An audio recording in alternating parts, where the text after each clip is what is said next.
Welcome back to Roll for Puppet, and today is a very special episode because it's the first episode of the year, it is the first episode of a brand new season, and this puppet is going to the winner of our recent giveaway, so congratulations! The Burrow Brownies were very, very excited to give you this Christmas present, so let's get started with the first randomized puppet build of Season 3 and of 2024. I honestly cannot believe we've been doing this for almost a year now. And as a special little surprise, there's one thing that won't be left up to fate today, and that is our rune roll. So our head shape is going to be a Fogantor Quarry Owlgon. And I can't believe how many people in the comments voted for Owlgon as their favourite, but they are of thunder and light, a mysterious and wise creature resembling an owl who lives primarily atop the watching rock of Fogantor Quarry. So that is what we'll be making today, and the rest of the decisions are left up to fate. And we have our personality roll, which says that this Owlgon will be lawful. So we're going to get started for the first time this year by cutting out our articulated foam pattern on the bandsaw. And then we're going to glue it all together with our contact adhesive for our forbidden honey sandwich. And this is just a very tidy honey sandwich today, I think. Very aesthetically pleasing. Once that's dry, we're going to press it all together to form the foam shape. And then we have our S and our 3 on the mouth plates for Season 3, which then gets glued together with the fleece and the forbidden ice cream sandwiches, all glued into the puppet's head, ready for our first skeleton reveal of 2024. And there is our little Owlgon so far. And now, of course, they're going to need some colours. So first we're going to roll for amount of colours on this puppet, and the dice said 1, so it's going to be another monochrome puppet today. And that colour is going to be a 10 for brown. So this puppet is going to look very natural, very earthy toned, very of the forest. We're not going with any bright, cartoony style owl today. This is going to be a very lawful, very kind of traditional Owlgon, I feel like, and they're going to go beautifully with the colours of the Burrow Brownie Kingdom. So starting out with mostly fur on this puppet, and we have this gorgeous warm-toned brown fur, and then some fleece around the beak in a kind of similar tone, reddy brown fleece, and then we're also going to be cutting out the wings of the puppet and the body of the puppet in the same brown fur, sewing it all together on the sewing machine. And then I'm going to hand sew the fur and the fleece on the face of the puppet together to blend the lines and make it extra secure. And then I just had to stop and admire the colour of this fur as the sunlight was hitting it. It's just perfect. So beautiful. I love the colours on this puppet. And then I'm just going to hand sew the arm rod pockets into the puppet's wing. And then the wings get doll jointed onto the puppet's body, ready for our first little flappy dance and into our colourful reveal. So here they are so far. They are looking absolutely adorable. And we have that typical Owlgon chaotic flyaway, and we're rolling for our eyes. So we have a 1 for cab eyes, which has been pretty rare this season, so I'm happy to see it. So we get to roll our cab iris sheet. And we have a 13 for turtle, which is a very interesting iris choice, but the dice know what they're doing. So we're going to glue those into some 40mm cabochon eyes. And then they just magically appear on the puppet's head, and there's nothing to be seen there at all in that process. They just adhere with magic. And I love these irises with the bright white eyes contrasting with the brown fur beautifully. This puppet knows what's going on. This puppet sees everything, and I absolutely love them. And now we need to roll for our features. So we have 2 for ears and double 5 for double horns. So we're going to get started by spraying up 2 pairs of drastically different sized horns with the airbrush paint, and then leaving them to one side so they have time to dry, and we're going to spray them up this very earthy, warm brown. And then whilst those 2 sets of horns are drying, we're going to move on to the standardized feature that every puppet comes with, which is a tongue.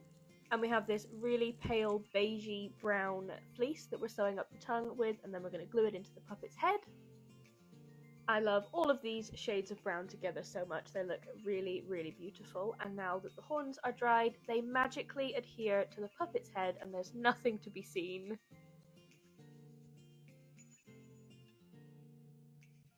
And then we're just going to kind of trim back a little bit of the fur so that the smaller horns can be seen poking out just behind the eyes.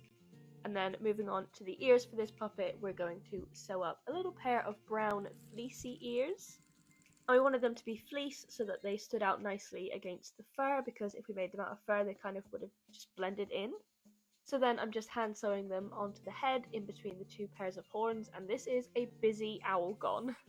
Finishing with a standardized feature that every owl gon comes with is some airbrushing, so we're adding some shading around the beak and some shading kind of everywhere we want some texture and some depth, so in the ears, the tongue, and then we're also going to add on the little nostrils that every owl gon comes with as standard as well. And we are nearly finished, but the Wheel of Chaos says that we must give them a prop. So we were trying to think of the most lawful prop that we could, and we decided that this owl gon should be a sheriff. The Sheriff of Fogantor Quarry, a Dartmoor law enforcer, essentially. So we decided to 3D print this little sheriff's badge, and then we were going to spray it gold and attach it with like a badge pin at the back so that he can take it off after a long day of law enforcement. But there is his little sheriff's badge because he's very lawful, and I think that is just so cute. Possibly one of the cutest props we've ever given them, and the wheel knew what to do. So here is the finished owl gon, the first puppet of 2024 and of season 3. Thank you so much for watching. Give them a name and a detailed backstory in the comments. And congratulations again to our giveaway winner. We really, really hope you love your new puppet. They cannot wait to meet you. Thank you to everyone who entered. We will be running more giveaways soon. And we have some very, very exciting videos coming soon as well. So I hope you enjoyed this build, this very lawful, monochromatic, natural looking owl gon. I think they're absolutely adorable. But now, of course, he has a very important job to do. Deep underground in the Burrow-Brownie Kingdom, he must receive his rune, so that no matter where he goes next, he'll never forget where he came from, laying down the law at Fogantor Quarry on Dartmoor. Thank you for watching this video. Don't forget to share it with someone that you know who loves puppets, and join us again on Friday for another new episode of Roll for Puppet. And now, this little Sheriff Owl gon must fly to their new home.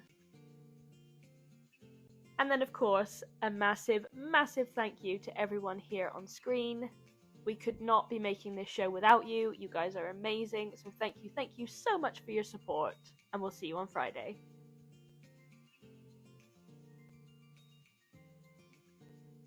Welcome back to Roll for Puppet, everyone. Episode 120. Can you actually believe we are 120 episodes into this series? Because I can't. But today we are going to be making another council member to sit on the throne beside Alana and Pharaoh. And I'm very excited to see what the dice decide to make today. So let's get started, as always, by rolling for our head shape with our rune dice. And we have rolled the rune for Fatherford Woods, which means we're making a Burrow-Brownie today, and they are of magic and light. An almost immortal mythical being appointed to work alongside the Guardians and keep the peace between the realms on Dartmoor. They live in an underground kingdom, the entrance to which is hidden from the human eye, on a raised, grassy platform deep in Fatherford Woods. One of my favourite characters ever, and now for our personality dice roll, it says that this Burrow-Brownie is going to be lawful. So that is what we're making today, and we're going to get started, as always, by cutting out our articulated foam pattern on the bandsaw, and then gluing it all together with our contact adhesive for our Forbidden Honey sandwich. And the Forbidden Honey is looking extra glossy today and delicious because it is a brand new pot of glue. Once it's all dry, we're going to press it together to form the foam shape. We have our S for sexy on the mouth plate, which then gets glued together with the mouthplate fleece and the forbidden ice cream sandwiches and gets glued into the puppet's head, ready for our 120th skeleton reveal. Here they are so far, and now of course we need to find out how many colours this puppet is going to have. So with our 4-sided dice, we have rolled 4 colours, which is already chaotic as it is, but those 4 colours are 1 for pink, 3 for blue, 8 for white, and 9 for orange. So, we're going to get started by cutting out our fleece pattern for the skin of the Burrow Brownie, for the head and the arms, trimming it and pinning it to the shape of the face so that I can hand sew the seams. And this is always probably one of my favourite processes. I really like hand sewing, I don't know why. And then we've gone with this vibrant blue fur for the body of the Burrow Brownie, which we're going to sew together on the sewing machine. And then sewing up the pink fleecy arms in one long satisfying shot on the sewing machine, and then hand sewing the arm rod pockets before moving on to the white. Now this is where we started to go a little bit chaotic. We were feeling creative, we were feeling like trying something new, and instead of just adding a little bit of fur to the top of the head, we decided this Burrow Brownie needed a full-on white wispy beard. And then for the orange, we have these little caps that go at the top of the arms, which then gets doll jointed onto the puppet's body, ready for our colourful reveal. And just look at this puppet so far. I absolutely love these colours together. They contrast nicely and the beard is just amazing. So now for our eye roll, we have a 2 for dot eyes, and they, of course, magically adhere to the puppet's head, and that is nothing that you need to see. Nothing is going on there. Once we have these 45mm domed eyes attached to the puppet's head, we are then going to find the focus for the pupils and glue on these little black dots. And we decided they needed some crazy furry eyelids in the same orange fur as the little shoulder caps. And here is the puppet so far, and at this point they were giving me like Lorax vibes. Like Speaker of the Trees, and I absolutely love them so much. I was laughing so much at this reveal, but now for our features. We have 10 for spikes, 16 for extra arms, and 18 for wings. So although the personality roll gave us lawful, all of the rest of the rolls since have just been giving us chaotic. We've got extra arms, 4 colours, wings on a Burrow Brownie. The dice are choosing so much chaos today, so we doll jointed on a second pair of the pink fleecy arms with the little orange caps on top, and now we're going for our standardised feature that every puppet comes with, which is a little fleecy tongue. And we've gone with this bright blue fleece, and we're gluing it into the puppet's mouth. Before we move on to the standardised features that every Burrow Brownie comes with, which is a little carved nose and some ears as well. So we're starting by carving the EVA foam nose, cutting out first on the bandsaw, and then we're sanding it down to shape. And then next we're going to cut out the reticulated foam for the ears. And then for the nose, I'm just going to cover it in some of the same pink fleece on the face, and the same with the ears as well. And it's all getting sewn up. The ears then have the foam put inside them, and we're sewing in some lines of definition around the side, just like this. And then I'm going to place them, glue the nose on first, and then sew the nose on, which we had to take the eyes off for so that I could actually get around the skin near the nose. We then decided it needed a little tuft of wispy hair coming from the nose as well, and then I'm hand sewing on the ears of the puppet. And this definitely looks nothing like any Burrow Brownie we've created so far, which is really cool. And then for the wings, we decided to go with little, kind of like foresty, almost butterfly wings for this puppet.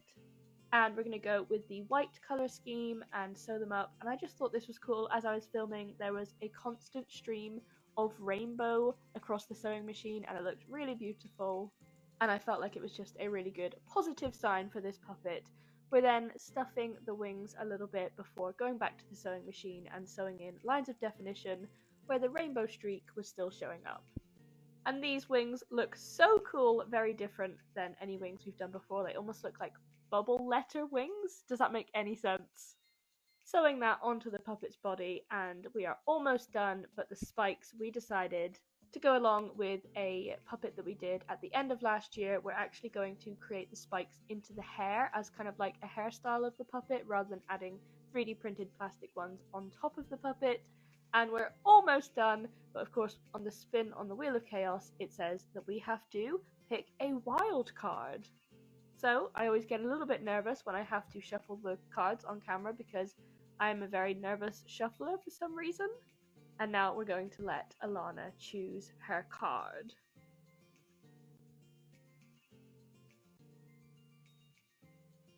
And so she has chosen this card right here, which is the Moon card, which we actually used once last season, which is why it already has 3 marks on it, but it says you are granted the ability to cast the wish spell, valid for 3 rolls in 1 episode.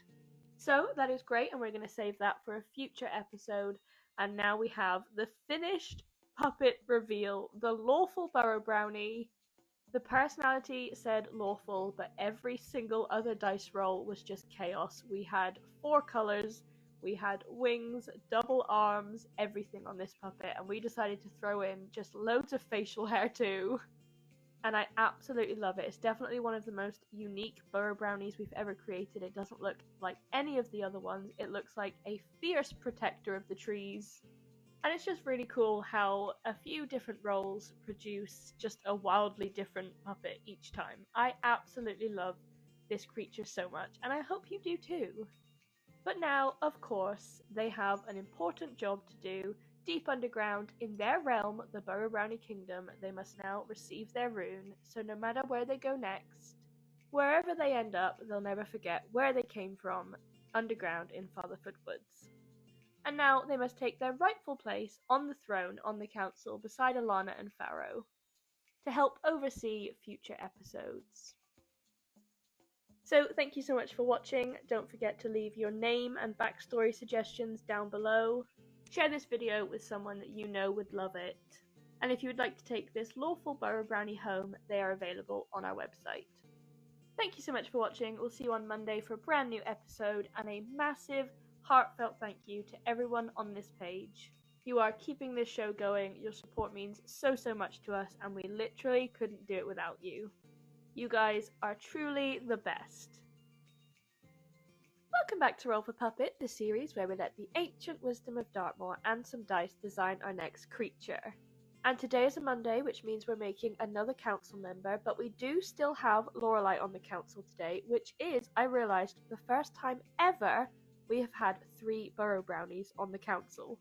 In the history of Roll for Puppet, we have never had a Burrow Brownie actually on the council. They've always been for orders, so that blew my mind a little bit. But anyway, let's get started by rolling for our head shape with our rune dice, and we have rolled the rune for the stone circles, which means we're making a fairy today, and they are of magic and wind.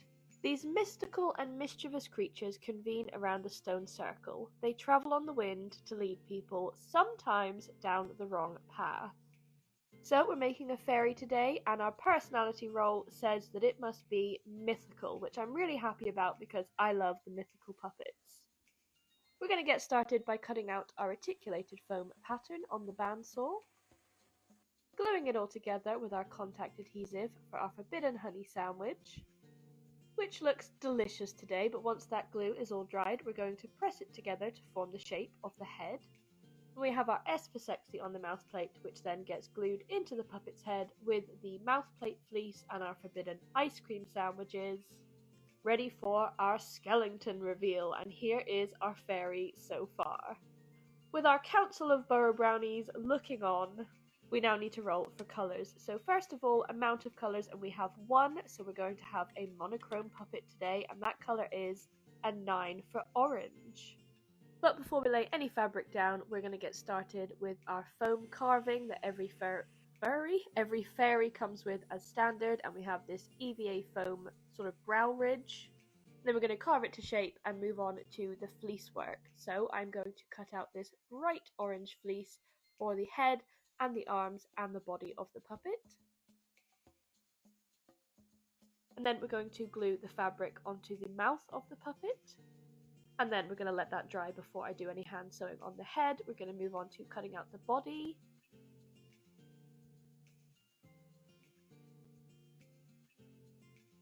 And then sewing that all together on the sewing machine. And then once the glue has dried on the face, I'm going to pin, trim and hand sew the seams on the head. Doll joint the arms onto the puppet's body, ready for our happy dance and into our colourful reveal. So it's not much of a colourful reveal at the moment as it's only 1 colour, but we now have to roll for our eyes. And we have a 4 for odd eyes. So we wanted to go with drastically different sized pupils, and so we have these teeny tiny little pupils mixed with our biggest size black dots, which magically adhere to the puppet. As we all know, there's nothing to see here, nothing important at all, nothing that could get us banned, and ready for our eye reveal with our little gerbil helper.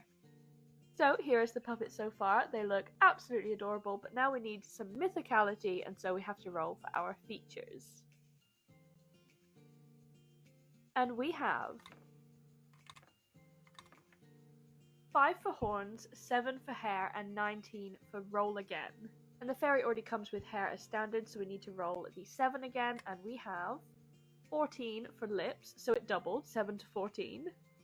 And now for our roll again, all 3 dice, and we have 5 for horns again, 3 for teeth, and 11 for prop. So we have double horns, lots of features.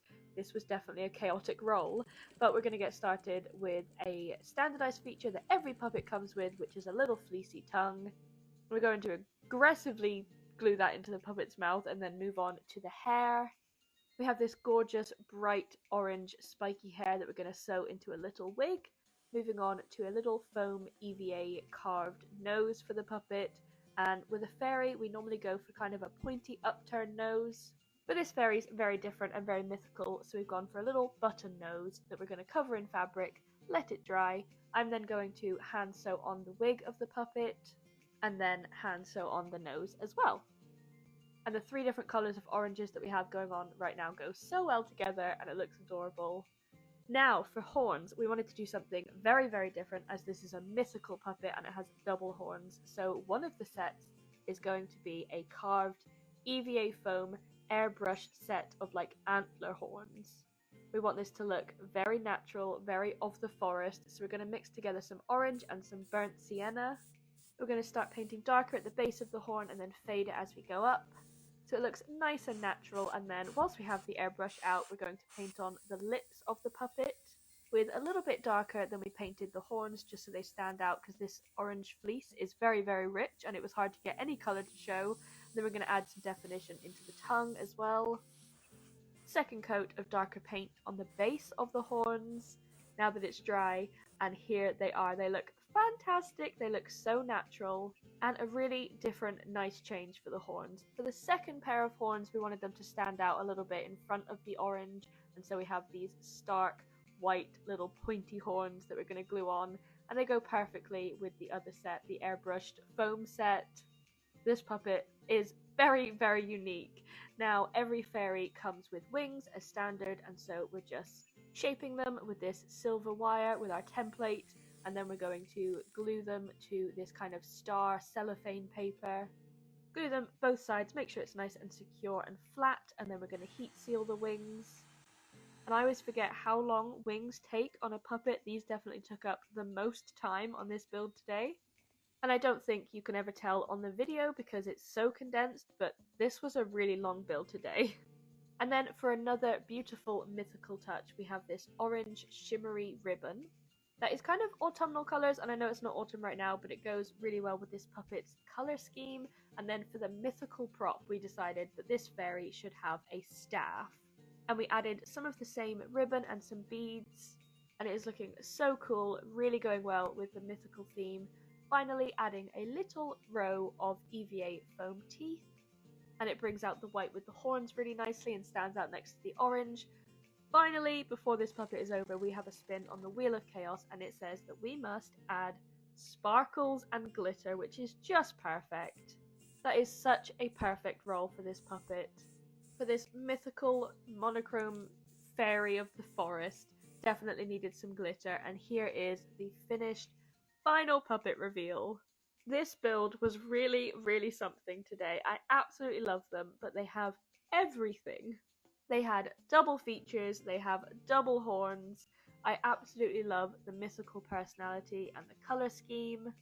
This one is just such a fun character, and I really, really hope you love it too. So if you do, give them a name and a detailed backstory down in the comments. I cannot wait to hear what you come up with, and thank you so, so much for watching. But now, of course, they have a very important job to do. For the first time ever, in front of 3 burrow brownies on the council. Deep underground in their kingdom, they must receive their rune so that no matter where they go next, they'll never forget where they came from. Travelling on the wind at the ancient stone circles. So thank you so much for watching today's episode. I really hope you enjoyed it. Don't forget, both of these puppets are available for adoption if you would like to take a council member home, and they must now fly up to their shelf to wait to find their forever home. And of course, we must say a massive, massive thank you to everyone here on screen. We could not be making this show without you, and you guys are absolutely amazing. Thank you so much for your support, and we will see you on Wednesday for a brand new episode of Roll for Puppet.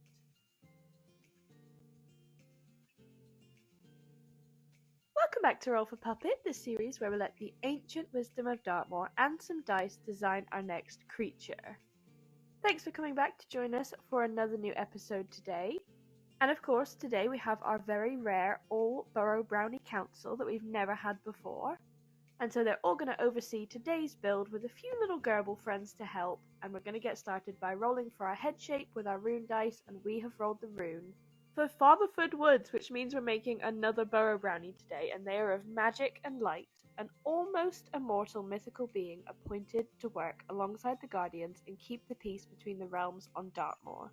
They live in an underground kingdom, the entrance to which is hidden to the human eye on a raised, grassy platform deep in Fatherford Woods. So after today, we are going to have 4 burrow brownies in the kingdom, which has never happened before, but our personality roll says that it must be lawful. And lawful has been getting a lot of screen time recently as well, but we're going to get started by cutting out our reticulated foam pattern on the bandsaw, gluing it all together with our contact adhesive for our forbidden honey sandwich, and that is textbook forbidden honey sandwich. That looks delicious. Pressing it all together once the glue has dried, and then we have our S for sexy on the mouth plate, which then gets glued with the mouth plate fleece and the forbidden ice cream sandwiches into the puppet's head. Ready for our skeleton reveal, and here is our burrow brownie so far, our lawful creature, with its ancestors on the council watching from behind. And now we need to roll for our colours. First of all, for the amount of colours, and we have 2. And those 2 colours are 1 for pink and 7 for black. And we did have our moon card there ready to change it all up, but we decided not to use it yet because we can only use it for 3 rolls in one single episode. And I like this colour scheme, pink and black. I don't think we've done a pink and black burrow brownie so far. So I'm going to get started by cutting out this bright fuchsia pink fleece for the skin of the puppet, and then we have this pink and black fur that we're going to use for the body, and we're going to sew that up on the sewing machine, and then we're going to glue the fleece to the face of the puppet so I can then pin it all in place and trim the seams to fit the puppet perfectly, and then hand sew it all together. And again, I wish I could really sew this quickly, but I cannot. And once that's all sewn up, we're going to attach it obviously to the body with the neck tube. And here you can see the kind of black tinge that the fur has, which is really cool for some nice depth. So it's not just one plain colour, the arms are then dull jointed onto the puppet's body, ready for our happy dance and our colourful reveal. So here's the puppet so far. Very colourful, very, very cute, and now they need some eyes. So we have rolled 3 for painted eyes, but we have decided to deploy our moon card, and we've scratched off our first roll so that we can turn that to a 1 for cab eyes. Because cab eyes have not got enough attention recently, and we have rolled 18 for amber, but that doesn't go with our colour scheme of pink and black, so we're going to use our second roll on our moon card and scratch that off, and change that roll to a 7 for favour, which has kind of a pinky centre to the iris with like a really dark ring that kind of goes with the colour scheme of pink and black, and we're going to glue those into some 40mm cab eyes, which we're then going to screw onto the puppet's head. Magically, it adheres with magic, there's nothing you need to see there at all. Then once they're on the head, we're going to position the eyelids and glue some pink fleece onto the puppet's eyes, screw them onto the head, and here is the eye reveal. We have them in a nice kind of neutral, lawful position. There's no crazy expression with these eyes. We want the puppet to look very balanced, very sensible, very lawful, and here we have our features roll. We have a 4 for airbrush, an 8 for piercing, and a 6 for wings. But since the last 2 puppets in a row have had wings, and one of them was a burrow brownie, we decided to mix that one up and use our last go on the moon card and change that to an 11 for prop. Because we don't want loads of repetition and for you to just see wings and wings and wings, so we decided to mix it up. And now we're going to get started with our features. First of all, a standardized feature that every burrow brownie comes with is a pair of ears, which I'm going to sew onto the puppet's head. And then the next feature that every single burrow brownie comes with is a nose, and so we have a carved EVA foam nose that we're going to shape, cover in the same pink fleece, and then I'm going to hand sew that onto the puppet's head. And we had to take the eyes off for this because I couldn't actually get around the nose to sew it, they were kind of in the way, but once that's sewn on, we're then going to move on to the tongue. That is a standardized feature for every puppet because every puppet needs a tongue. We have this baby pink fleece, and then that is glued into the puppet's head. And then for piercing, I found these really cool black gems that have kind of pink glitter sealed into them, and I thought they'd look really beautiful as kind of drop earrings. So I'm just sewing those into place, and then we're moving on to our airbrush, and we're going around and adding some definition and shadow everywhere that we feel like it needs a little bit. So the ears, the tongue, and the end of the burrow brownie's nose, and also a little bit of definition on the eyes as well.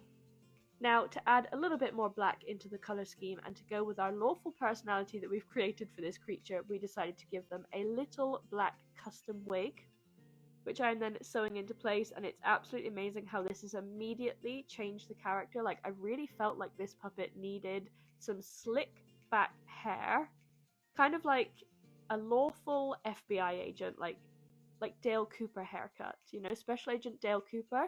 And then for prop, we decided that their lawful personality was that they were keeping guard, they were keeping an eye on all of the comings and goings on Dartmoor. So we have this little mini set of binoculars, which is, just tell me that's not the cutest prop you've ever seen. A little mini puppet-sized set of binoculars with their slicked back Special Agent haircut.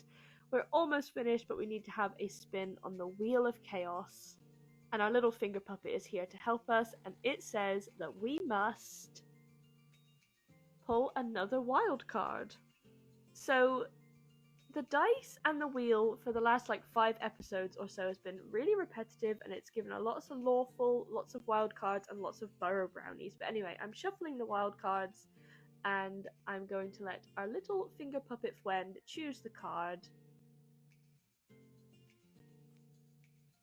And it is the star card. So it says 2 defining qualities are greatly enhanced. 2 extra features will be rolled for the next episode. So expect chaos next episode. The next puppet is going to have 5 features. But anyway, here we go. Here is the finished puppet reveal. They are a very, very lawful burrow brownie. They have their slicked back hairdo, their binoculars, and I absolutely love them. This was such a fun build. They look so different than all of the other burrow brownies. Every single roll is just a different character, and I absolutely love them. Thank you for watching. I hope you really enjoyed watching this build and watching this puppet come to life. Give them a name and a detailed backstory down in the comments below. I vote for Cooper because I love Dale Cooper. Dale Cooper is actually my phone lock screen. Little bit of trivia for you there. So now they must receive their rune deep underground in the Burrow Brownie Kingdom, so that no matter where they go next, they'll never forget where they came from. And they must now join the council and wait for their forever home. So if you would like to take them home, they are available for adoption on our website. And we will see you next time for a brand new puppet build. And of course, we have to say a massive, massive thank you to everyone who supports this show and everyone whose name is on the screen right now. We honestly could not be making this show without you, and we appreciate you so, so much. Thank you for all of your opinions and feedback recently in our polls. It really, really helps. And please head over and join us if you can. Welcome back to Roll for Puppet, the series where we let the ancient wisdom of Dartmoor and some dice design our next creature. And today is episode 123, which is a very exciting and aesthetically pleasing number. And today's build was definitely a journey. We definitely had some ups and downs, so stay tuned. But we're going to get started by rolling for our head shape with our rune dice, and we have rolled for the potato caves, which means we're making a beast of Dartmoor, and they are of the earth. A rarely seen dog-like beast who roams over the bleak landscape of Dartmoor and returns to the safety of the caves at night.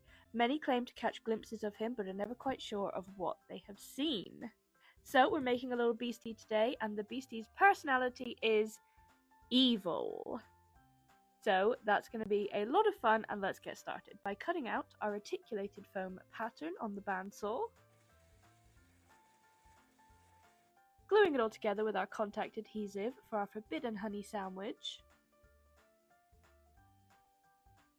Once that glue is dry, we're going to press it all together to form the shape of the head.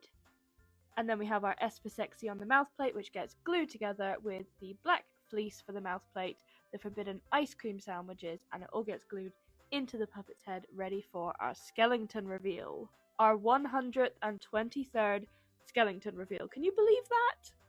And we couldn't even get the body on the right way for it. But now we're going to roll for our colours. First, for our amount of colours, and we have 3. And the 3 colours on this puppet are going to be 1 for pink, 4 for red, and 5 for purple. And the dice are dicing. That is a perfect colour scheme for an evil little beastie. So we have 3 types of fur. And I'm going to get started by cutting out the purple fur for the body of the puppet. And then this dark pink textured fur for the arms of the puppet as well.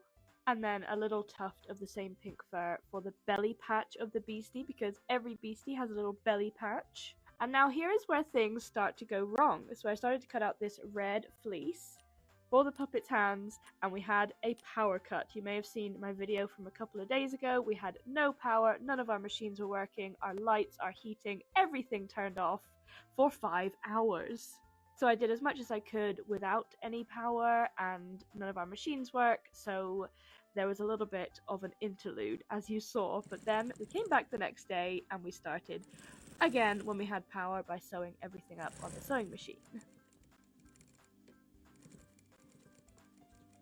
And then I'm going to turn everything inside out, and I'm going to get the arms ready to be sewn onto the hands. And this pink fluffy fur just looks beautiful with the bright crimson paws on it. I just think this colour scheme is wonderful. And then we're going to sew up the bright purple body with, of course, a little belly patch left empty so that we can have the pink showing through. This colour scheme is just fabulous. I love how all of these colours are blending into each other. And then finally we're going to work on the head and the snout of this puppet. We wanted to be bright crimson red and really stand out with the pink fur on the rest of the head, which I'm going to sew together.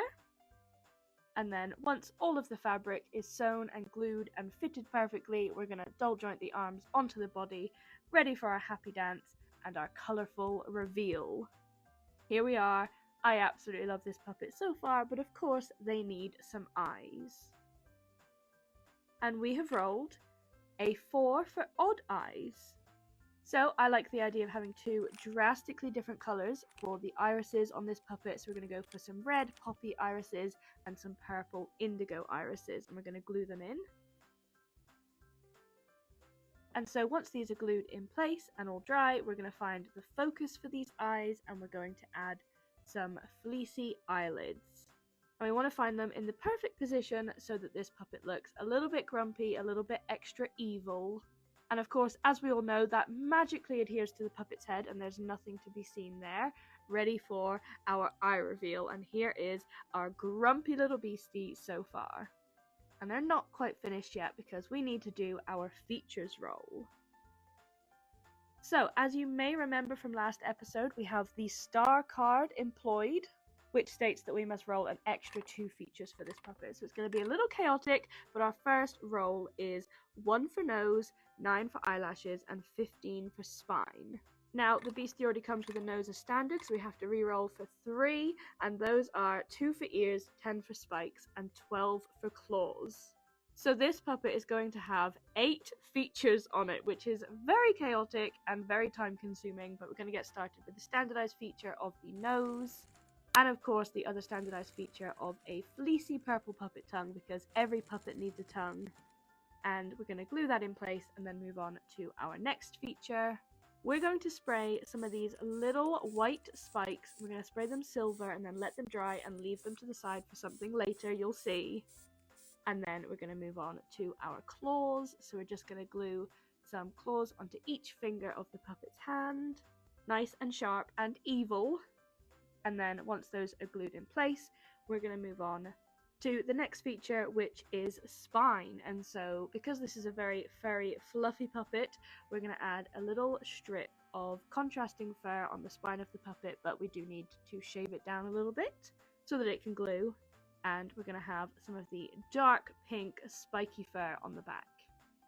And we're going to glue it all together and blend it nicely and then spike it up a little bit, and that just looks so cool.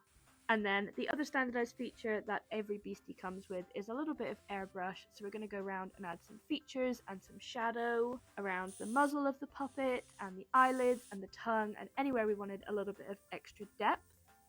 And now on to 2 pairs of ears, because we rolled ears in the feature, but the beastie comes with ears as standard, so we decided to give them 2 pairs, 1 furry purple pair and 1 red fleecy pair. I told you this build was going to be chaotic, so I just pinned them in place and they looked like wolf ears, and I think that looked really cool with this character, so I'm just going to hand sew them in place. And then I'm just going to move on to the second pair of pointy fleece ears. I've got to say, the colours on this puppet are really fantastic. I love the mix of the 3 colours, and I think we're balancing them quite well. Moving on to the spikes, this was our idea for the spikes. We wanted this puppet to have kind of like a choker, kind of like a dog collar, but with spikes on it, rather than it being part of the puppet's hair, I suppose. And finally, some black, spiky, bold eyelashes glued onto the puppet's eyes. And we're almost finished, but of course we do need a spin on the wheel of chaos. There's the spiky collar, which looks so cool.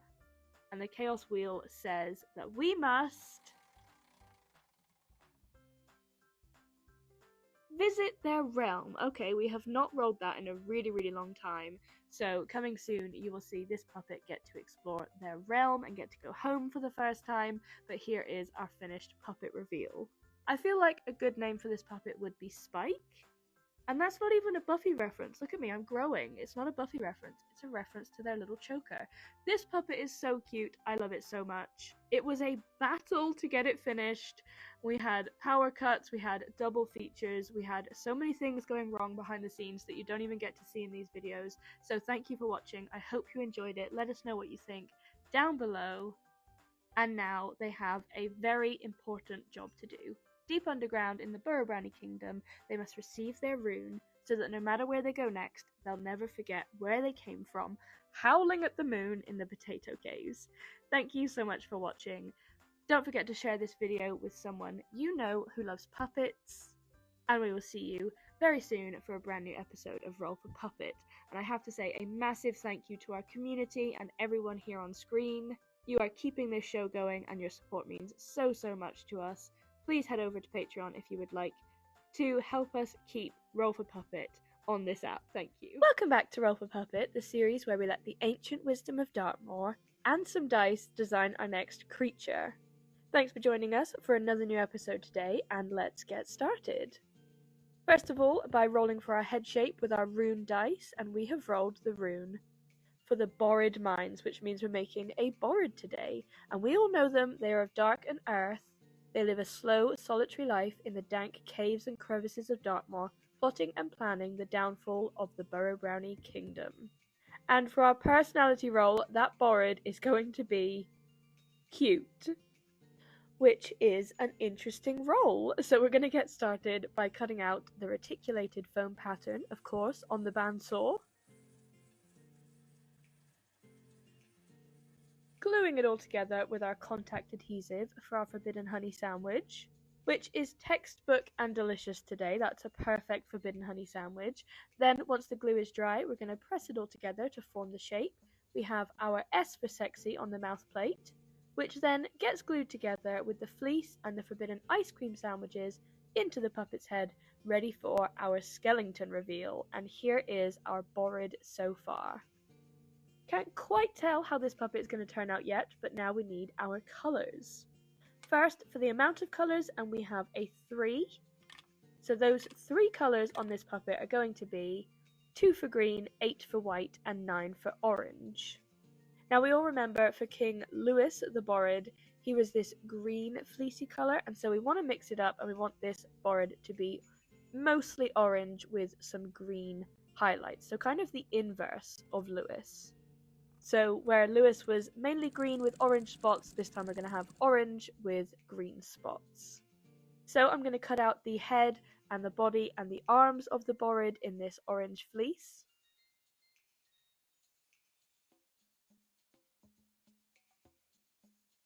And then we're going to sew it all together on the sewing machine. And also hand sew the fleece on the head of the puppet. Then once that's all sewn up, I'm going to move on to the spots in the green fleece, so the contrasting colour, and because every Borid comes with some spots, and then I'm going to pin them in place and then hand sew them onto the puppet. The one that I have on the head almost looks like a little heart, so that's kind of going with the cute theme already. This Borid wants to come across as cute. And then for the white, we have this really beautiful, luxurious white fur, and we're going to cut out this Borid a little fluffy waistcoat. Because they're trying to be cute, they're trying to almost disguise themselves as a little fluffy burrow brownie, and so they have this little fluffy vest, and it kind of ended up looking like a bit of a hippie vest, and it looks really, really cool. Then we're going to doll joint the arms onto the puppet's body, ready for our happy dance. And that vest just goes perfectly with it, looks really cute, and ready for our colourful reveal. Here is our Borid so far, with our colour scheme, our spots, and our vest, and now we need to roll for the eyes. So we have a 2 for dot eyes. So we're going to add these really bright and expressive 3D printed eyes with the black pupil added in. We're going to screw them onto the puppet's head to find the focus, so we can then add the eyelids in the right position. Just marking them out at first, and then we're going to glue them in place. Then once they're glued in, we're going to screw them back onto the puppet's head, ready for our eye reveal. And here is the puppet so far. They're looking very, very cute, but of course we need our features on this puppet. First of all, a Borid comes with the spots and teeth and tusks and airbrush as standard, as well as ears, but we have rolled a 4 for airbrush, so we'll have to re-roll, 9 for lashes, and 18 for wings. So the 4 re-roll becomes a 13 for tail. So a very interesting mix of features for a Borid, but of course, first of all, a standardized feature, as every puppet needs a tongue, and we're sewing up this little green fleecy tongue in the same colour as the spots on the puppet's body, and we're going to glue that into the mouth. Then we're going to move on to our next feature, which is the ears. And normally we have the Borids being in this kind of intense battle, and so they have like chomps taken out of their ears and they look a little bit more roughed up, but because this one is cute, we want the ears to still be intact. Because they have yet to be in a battle, they are much too cute. So we're going to sew up some of the orange fleece, turn it inside out, and stuff the foam inside. Just like that, they look very, very cute. So I'm going to position them on the puppet's head, pin them in place, and once I'm happy with the placement, I'm going to hand sew them on. And it's always so interesting how just a few changes make such a difference on the puppets. Like, this is the same pattern and the same fabric and the same everything as a normal Borid, but it is going to look so different. Anyway, moving on to our standardized airbrushing feature. We're going around and adding kind of a darker orange shade anywhere that we want a little bit more texture and shadow and definition, like around the spots, the tongue, and the ears, as well as a little bit of definition on the eyelid of the puppet, kind of like a little bit of eyeliner. This puppet's trying out some cute styles with its little vest and its makeup. And then for lashes, we have these little spiky, fluttery black foam eyelashes that we're going to glue onto the corners of the eye. And these look so cute, and they finish off the airbrushing on the eyelids really, really well. Look at those little fluttery black eyelashes. And then moving on to the teethies and the tusks that every Borid comes with. We've painted these little 3D printed teeth that we have kind of like a beigey, orangey brown colour, and we're just gluing them onto the bottom jaw of the puppet. Moving on to the tail, we are sewing up a little fleecy orange tail, but we're going to add some of the white fur tuft on the end. So it's like a little fluffy little lamb's tail. It's very cute. And then we're going to add that onto the puppet's body. And this is a very, very cute tail. But finally, moving on to the wings, we wanted to go with this very, like, they're trying to disguise themselves as cute. They're trying to dress up. So we have these glittery white wings. And the glitter went everywhere, as you can imagine. But they go really nicely with the costume that the puppet has and the personality. And I just think this is very cute, of a little Borid trying to dress up. But finally, we have our Wheel of Chaos, which says that we have a dealer's choice to add on before the final puppet reveal, so we decided to give them some earrings, a piercing on this puppet, to kind of finish the whole hippie fairy vibe that this puppet was giving off. And these little earthy toned earrings with hearts just look so adorable and definitely really finish off the character. So here is our finished, cute Borid. Definitely nothing we've done before. Every Borid we've done before has looked like they've been dragged backwards through a hedge, as my mum would say. But this one is going for cute, and it has its fluffy little tail and its fairy wings, and I just love it so much. So hopefully you enjoyed watching this build. Thank you if you stuck around and didn't skip right to the end, as I know some people do. Give them a name and a detailed backstory down in the comments, but now they must receive their rune, whilst the Burrow Brownie Kingdom is empty because they're still a Borid and they are natural enemies. And even though they look cute and they're disguised as a little fairy, they are still plotting and planning the downfall of the Burrow Brownie Kingdom. So let us know what you think of this build, and thank you so much for watching. We will see you very soon for another episode of Roll for Puppet. But before we go, we have to say a massive, massive thank you to our lovely community of people, everyone who has their name on screen. We couldn't keep making this show without you, and your support and feedback and conversations over on our Patreon mean so much to us. You are just awesome. So again, thank you so much, and we will see you very soon. Welcome back to Roll for Puppet, the series where we let these dice design our next creature, and we are officially back for year 2 of Roll for Puppet. I am so excited to show you all of the changes and all of the exciting things that are coming, but today this one is for you, order 1473. Thank you so much for being the brave first person that would like your puppet made by the dice.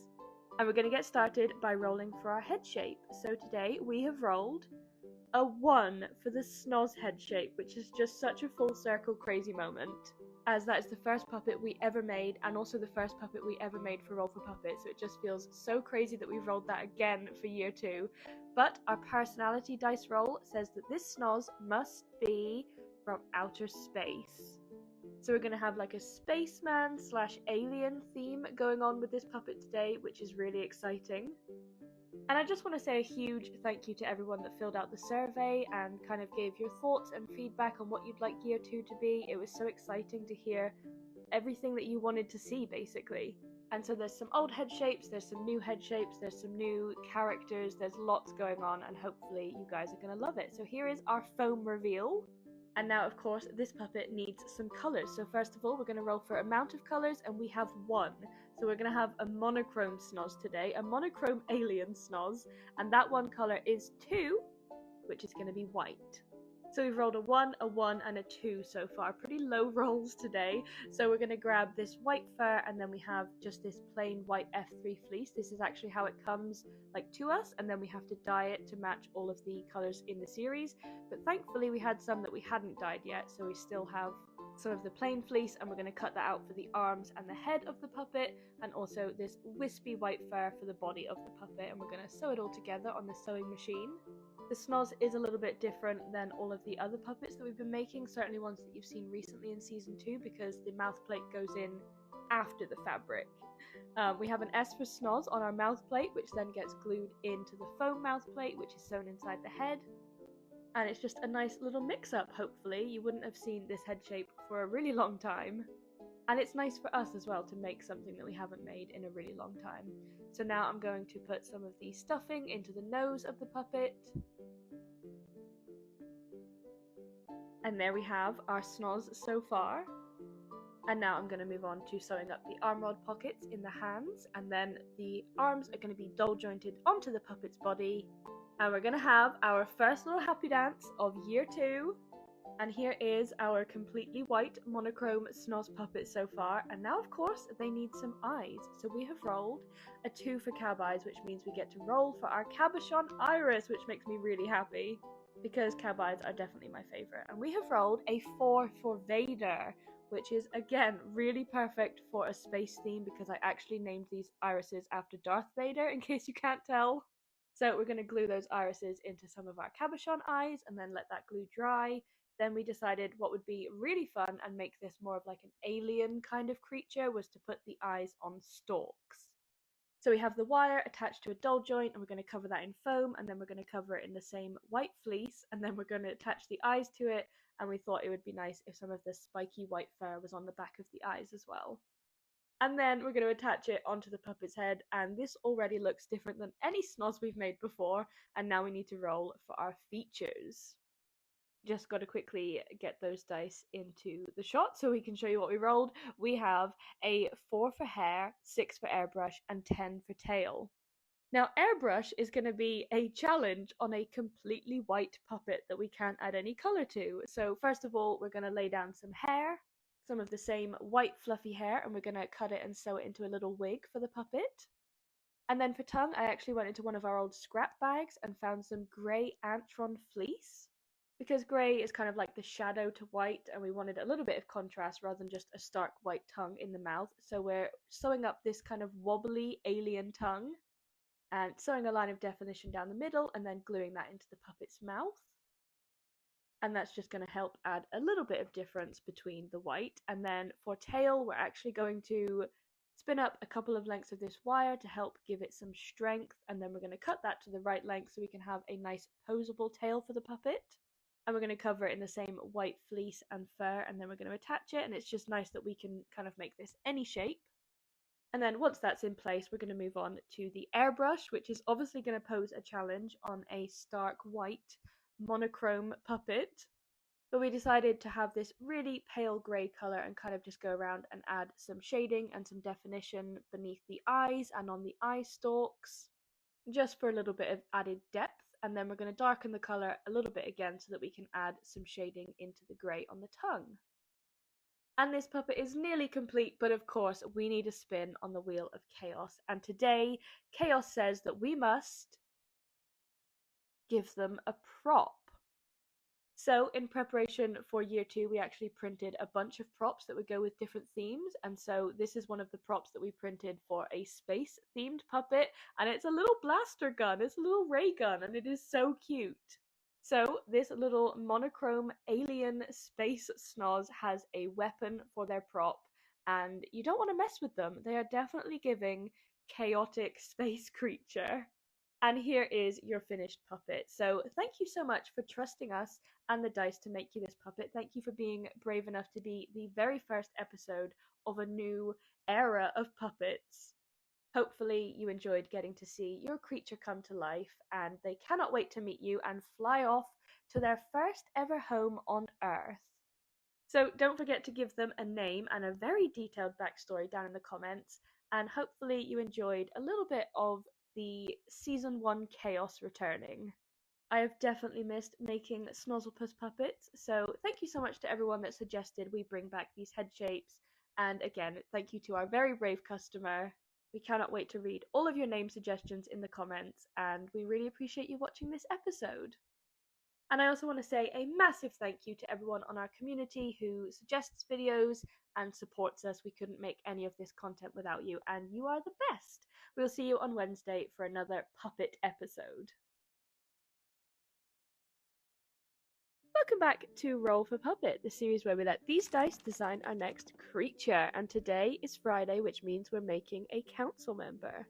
So let's get started, and first of all we're going to roll for our head shape with a d20, and we have rolled an 18 for our Frode head shape, which was definitely a lot of people's favourite character from Season 2, and for the personality dice, that Frode today is going to be monsterized.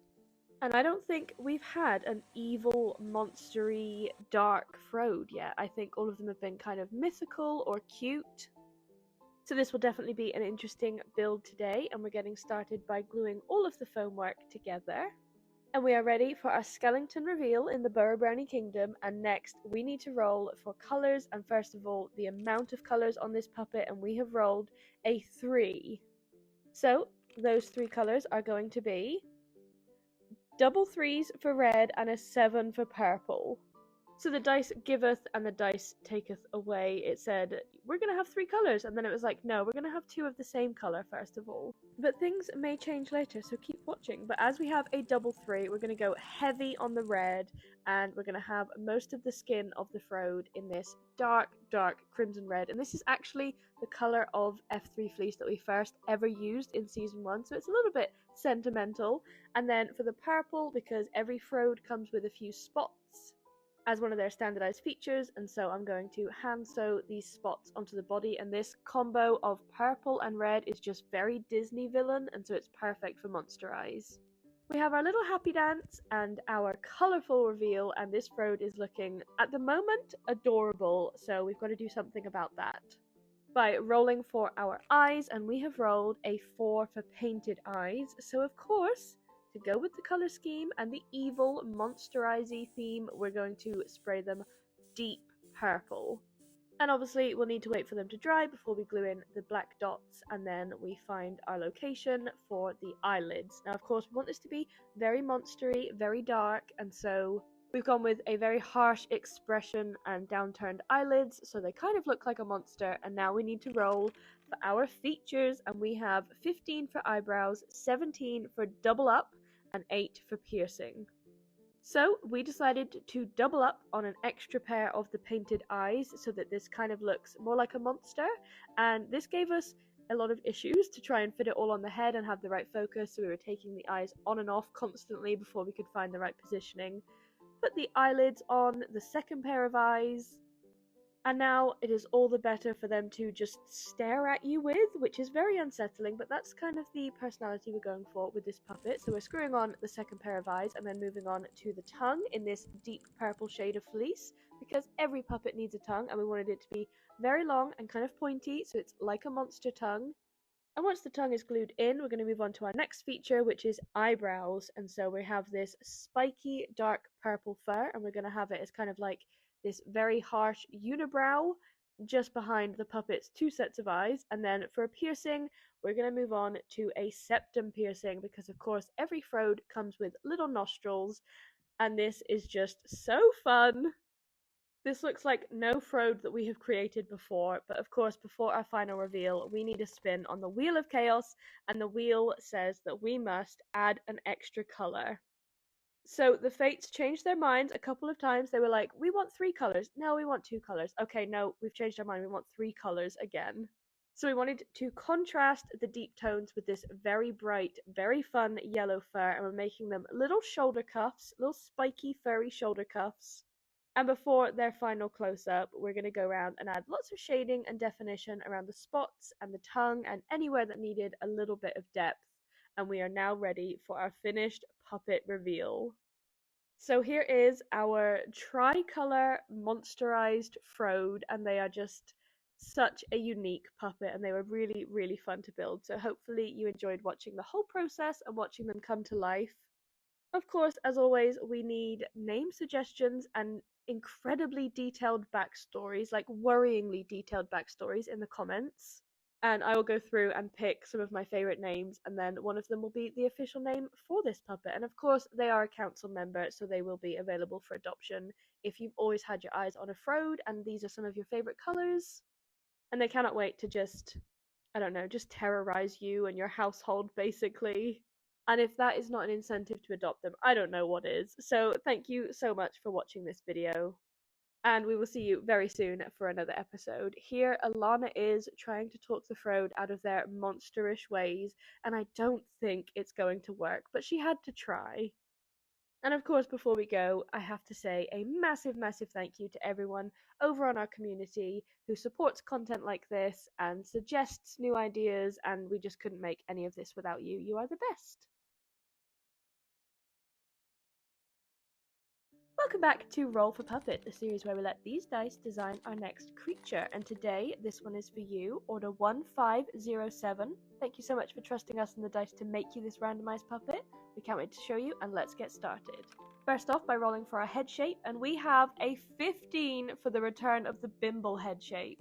And then with our personality dice, that Bimble is going to have a cuteness overload. Now, I am very excited for the return of the Bimble head shape because it is easily one of my top 3 favourite head shapes that we've ever developed, and making a cuteness one is just perfect, so I am very excited for today's build. I feel like the Bimble is just a really versatile head shape as well. It could be anything, it could be a human, it could be an animal, anything you want, and it's just really fun and cute. So we have a B for our Bimble on the mouth plate, and here is our skeleton reveal. And now we need to roll for how many colours on this puppet, and we have rolled a 3. So now to roll for our colours, and we have double 4 for pink and 9 for black. So as we have double pink, that is obviously going to be the star of the show on today's puppet. We're going to have mainly pink, and we have this really hot pink F3 fleece, and then the black fur has kind of a pink tip to it as well in the same tone. And I feel like these fabrics are going to look really nice together. So we're cutting out all of our fabrics, and then we're going to sew some of it together on the sewing machine. The fur for the body, and also the fleece for the hands and the arms. And then I'm just going to hand sew the seams on the puppet's head. And then the arms are going to be doll jointed onto the puppet's body, ready for our first little happy dance and our colourful Bimble reveal. So here they are so far. They look absolutely adorable. Cuteness overload already, but of course we now need to roll for our eyes, and we have a 1 for dot eyes, which can definitely be some of the cutest eyes. So the dice knew what they were doing with that. First of all, I tried with these placement dot eyes, and I thought they looked kind of cute, but this puppet definitely looked better with bright, expressive white eyes as well. So we just epoxied on some of the largest black dot eyes that we have. And the puppet just looks so bright and expressive, and I love them so much. Now for our features roll, we have 1 for ears, 11 for horns, and 15 for eyebrows. So first off, we're going to spray up some little printed puppet horns in this baby pink colour, which is not only adorable, but it contrasts nicely with the other pink shades that we have on this puppet. So we're going to add on a little pair of horns just behind the eyes, screw them into place, and then we're going to move on to our eyebrows.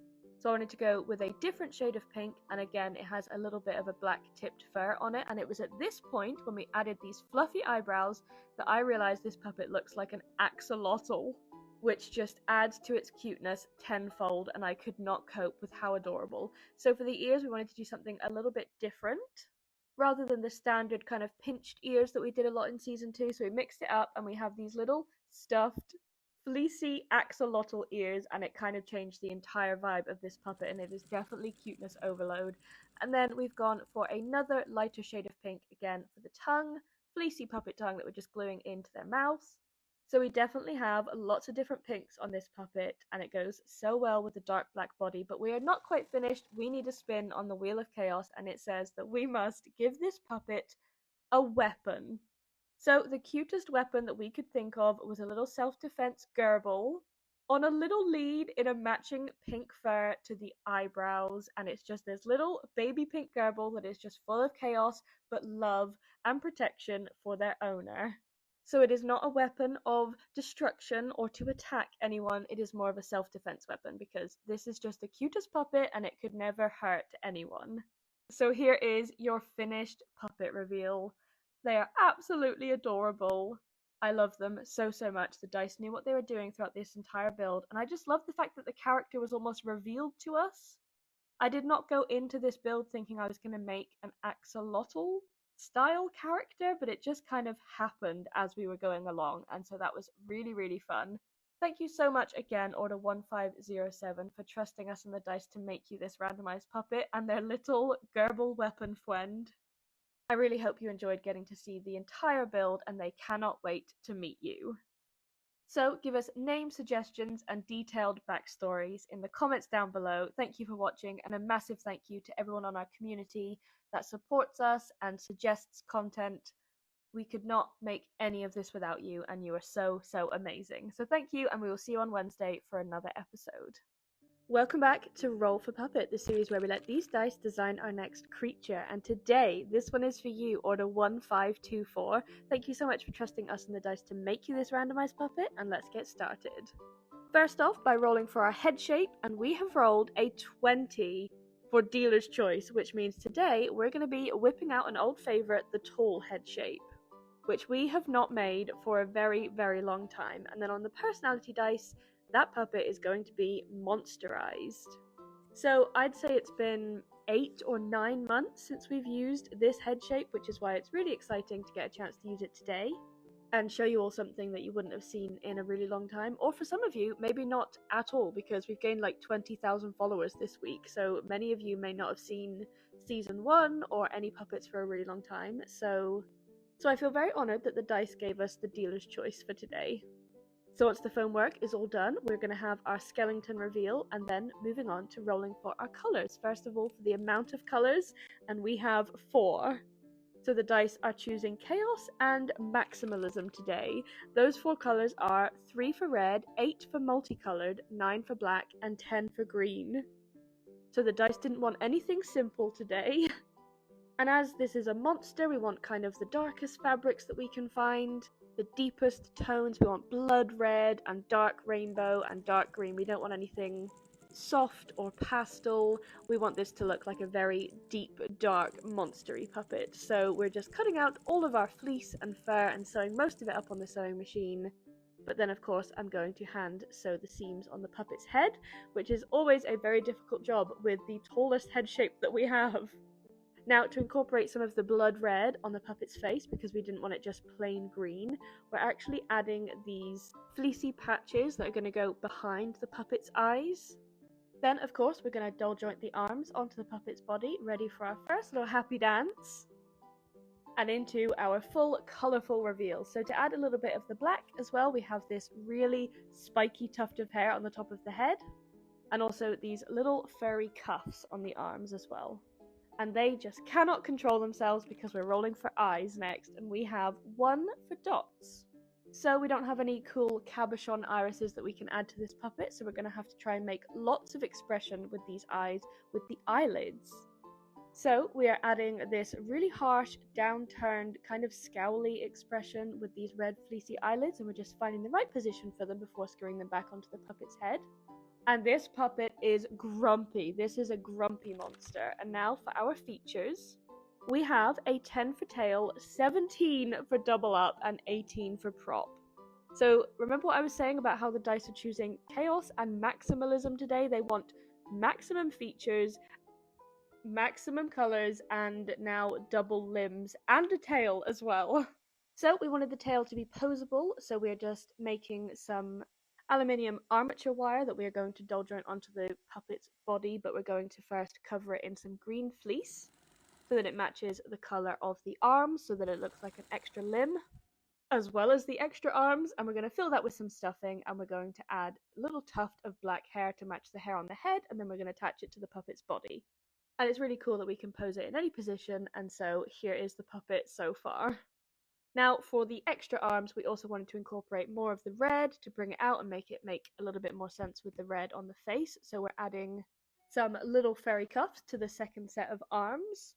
And now for prop, this monster has definitely been in some fights and has killed. This monster has killed before. So its prop is going to be a little carved foam EVA bone. And I think this just looks so cute, so cartoony, and really goes with the monster theme. And it's really fun to carve in EVA foam. So once we've got it to the right shape, we're going to heat seal it so that we get a little bit of a smoother finish. And that is the prop for this little monster puppet. And they're just so grumpy about it. I love all the colours together, their expression. But before we're finished, we have a spin on the Wheel of Chaos. And it says that this puppet finally has been in a battle. This is one thing on the Wheel of Chaos that we have never rolled before, so I'm very excited to get to show it. And this was actually a suggestion from someone in the comments of what we should add to the Wheel of Chaos, and so basically we're just making an incision into the fleece and the foam, and then we're gluing it in that position and then adding lots of shading, so it looks like they have a battle scar. And then, of course, before we forget, a little fleecy puppet tongue because every puppet needs a tongue. And we are now ready for the finished puppet reveal. So here is your absolutely maximalist, monsterized puppet. The dice threw everything they had at us with this one. It really wanted everything. And I really enjoyed getting to add the battle scar for the first time. That we've had that on the wheel for months and we've never landed on it. So I'm really happy that we got to show that. And I think it really works with this puppet's personality as well.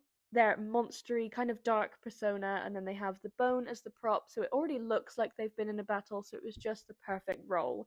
So hopefully you enjoyed watching this video and getting to watch the entire build process of your puppet. Thank you again for trusting us.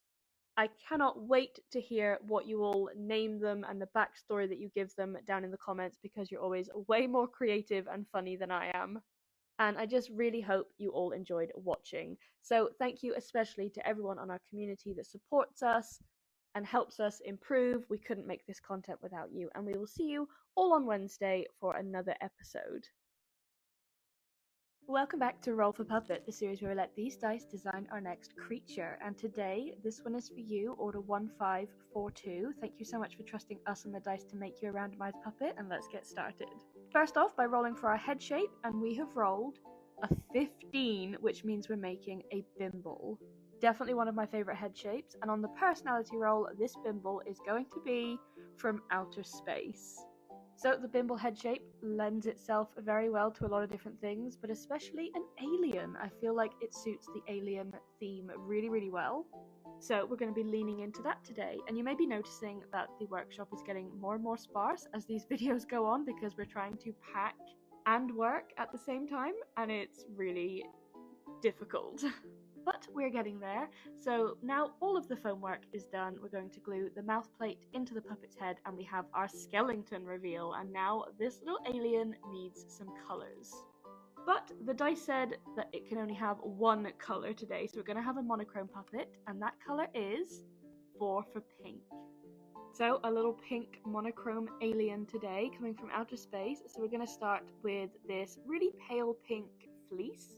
And it is the F3 fleece, and we're also going to cut out a really nice pale baby pink fur for the body. Once the fleece is all pinned to the head, I'm going to kind of cut around the seams and then hand sew the seams together. And as I said already, this is definitely one of my favourite head shapes of all time. I love this one so much. And then sewing up the pink fur on the sewing machine for the body, and then also the arms and hands of the puppet.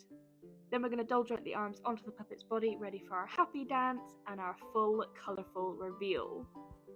So here they are so far. Now they look adorable and they look like they could be anything at this point, so now they need some eyes. And we have rolled another 4 for painted eyes.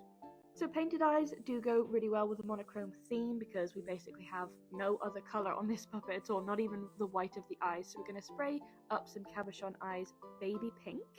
And then for the irises, I wanted to really lean into the alien, so I called this one Petri dish, because I thought that it looked like what grows on a Petri dish.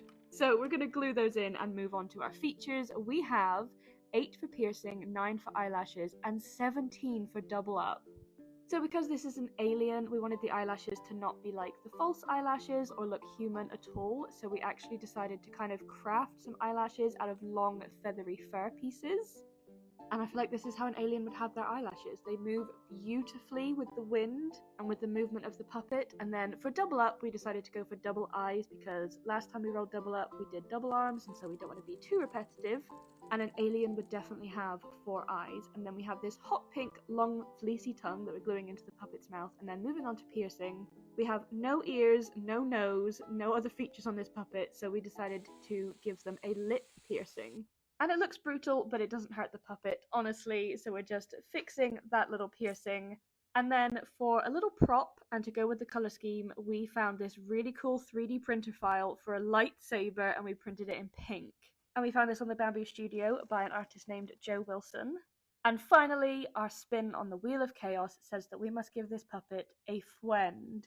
And the funny thing is, you also ordered fwends, like a pack of fwends when you bought this puppet, so you're actually going to have 5 fwends because the wheel just thought you needed a little bit more. So here is your finished puppet with their retractable lightsaber and their double eyes. They are definitely a creature from out of space, and I really, really hope you enjoyed getting to watch your puppet being built and the entire process of them coming to life. They cannot wait to meet you and live in their first home on Earth. I'd love to hear all of your suggestions for names and backstories and home planets in the comments. This one was such a fun build, and I feel like it all came together really well, even with the hot pink friend at the end and the really fun extra little features that not every puppet gets. So yeah, this one was so fun, very unique, definitely the kind of puppet that only the dice could create. And thank you all for watching. We will see you on Wednesday for an episode of Build Your Own Puppet, a custom order, and a massive thank you to everyone on our community that supports our content and helps us improve and chats with us over on Discord. You're just all the best, and we couldn't make it without you. Welcome back to Roll for Puppet, the series where I let these dice design our next creature, and today this one is for you, Order 1559. Thank you so much for trusting us on the dice to make you this randomized puppet. And let's get started. First off by rolling for our head shape, and we have a 3 for the long snout head shape. So the dice have a preference at the moment, and then our personality roll says that it's going to be a human. So this is just a very exciting day all round because I love the long snout head shape, and it has been more than 6 months since we've been able to use it. And also I've just been really excited for the human rolls, so this build is going to be really fun. Of course, starting by gluing all of the foam together, and we have our S for snout on the mouth plate, which gets glued into the puppet's head, ready for our skeleton reveal. And I know I've said this a lot, but this is definitely one of my favourite head shapes of all time. There's just so much you can do with the long snout head shape. But we can't leave him naked, he needs some colours. So first off, rolling for the amount, and we have 2 colours on this puppet. And those 2 colours are going to be a 2 for white and a 3 for red. So we're going to try and power through all of the fabric building sections because I know a lot of people can find it really boring. But I still want to show like enough of the process so that you understand how the puppet's being built and all of the time that goes into it. So we've dyed some F3, this bright crimson red colour, which is just one of my favourite colours to dye, and we're doing that for the head and the hands and the arms of this puppet. Sewing it all up on the sewing machine and then hand sewing the seams on the head and also the little arm pockets in the hands. Then they get doll jointed onto the puppet's body for our little happy dance, and not quite the full colourful reveal yet. Because this is a human puppet, we definitely wanted it to have some human-like hair, so we're making up this little wig template for the head, and we have this long, scraggly white fur, which just has beautiful movement, and it's definitely giving like crazy professor vibe hair. And once the wig is all sewn up, I hand stitched it to the fleece so that it looks nice and blended. And now the puppet needs some eyes, so we have rolled, perfect camera work there, we have rolled a 6 for dealer's choice. So we wanted this puppet to have really bright, expressive, cartoony eyes, and we have these little dot eyes that we're just going to screw in place. And the white and the red are definitely popping and really working well with each other. And now for our features roll, we have 3 for teethies, 15 for eyebrows, and 18 for prop. So to mix it up from the 3D printed teeth, we decided to carve a little strip of EVA foam teeth. So they look really bold, really white. It goes with the colour scheme, and it's going with this very goofy character. And then we decided it definitely needed a set of teeth on the bottom jaw as well, because it was looking a little bit strange without both sets of teeth. Moving on to the puppet tongue, because every puppet needs a tongue, and we have this dark wine red fleece. And we're just going to glue that into the puppet's mouth, and then we're going to move on. For the eyebrows, we didn't want them to be white fluffy eyebrows because they would blend in with the hair too much, so we have this red scraggly fur that we've attached to the eyes.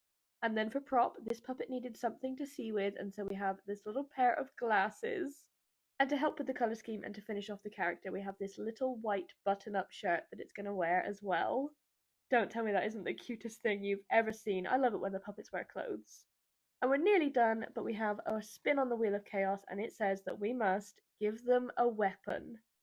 So we thought the cutest little weapon would be a really sharp ballpoint pen.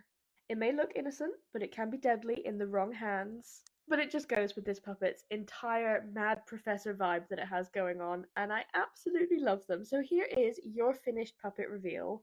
Thank you so much again for trusting us in the dice to make you this randomized puppet. I hope you love it.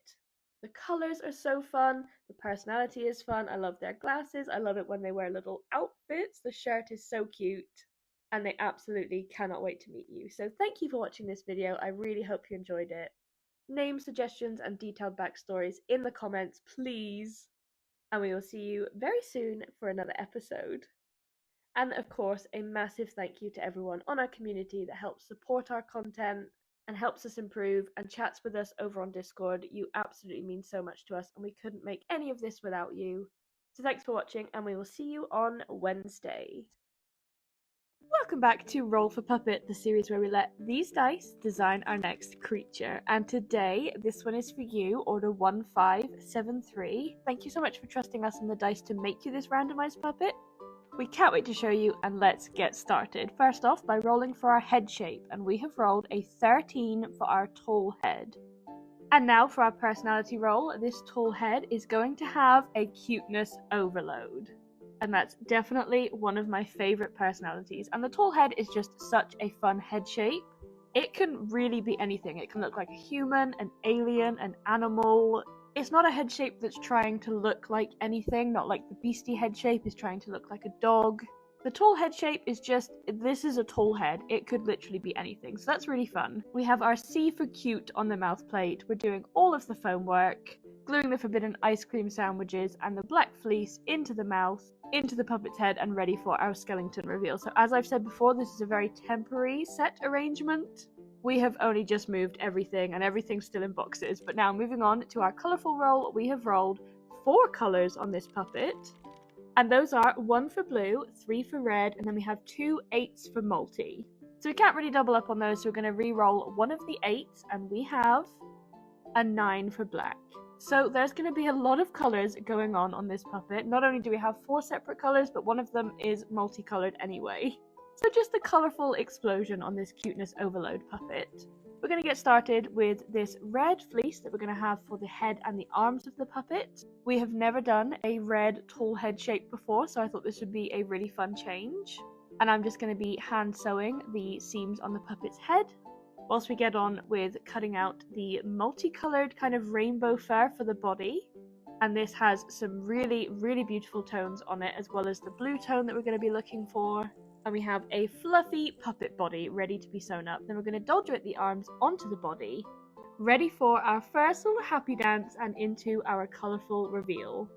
Now, of course, we also had to work in a little bit more black to this puppet, and so we have some fluffy cuteness overload bracelets in this glossy black fur, and it just looks so adorable. Now, moving on to eyes, we have rolled a 1 for dot eyes, which always goes really, really well with cuteness overload puppets. The simplicity and the expression of dot eyes can sometimes just be the cutest expressions, like way, way cuter than the cabochons, sometimes. So we found the right positioning for fleecy red eyelids, and we've screwed those eyes onto the puppet's head. Now for our features, we have a 10 for tail, 18 for prop, and 19 for roll again. So not only do we have many colours, but many features on this puppet. So our roll again, we have 3 for teethies, 10 for tail, and 14 for spots. So double colours, double features, double tail, just everything going on in this puppet. The dice were just throwing everything they had at us. So for our teethies, we're going to sand down some of our pointy fangs so that they look a little bit more rounded and a little bit more cute. Then for our tongue, we have this icy blue pale fleece that we're going to sew up because every puppet needs a tongue. Glue that into the mouth, and then move on to our next feature, which is going to be the spots. So we wanted to kind of bring out more of the icy pale baby blue, and we wanted it to be cuteness overload. So the little spots are going to be heart-shaped, almost like birthmarks. And it matches beautifully with the blue fleecy tongue and the blue that's in the multicolored fur. And the little heart shape is just so cute. Then moving on to tail, we wanted it to have the red from the fleece and also the black from the fur. And of course, we're going to need 2 of them. So we are sewing those up on the sewing machine, attaching the fluffy black furry end, and then we're going to doll joint those onto the puppet's body because the dice decided this puppet needed 2 tails. I wouldn't have chosen it, but the dice did. And then for an extra little cuteness feature, because I feel like this puppet is kind of like a monster that is trying to look as cute as possible to fit in, we have these little bopper headbands in kind of the icy blue that we're going with as a theme throughout the whole puppet. And just look at this cute dance. They absolutely love their boppers. And then for a prop, we have this really adorable little Easter basket because this puppet has gone on an Easter egg hunt.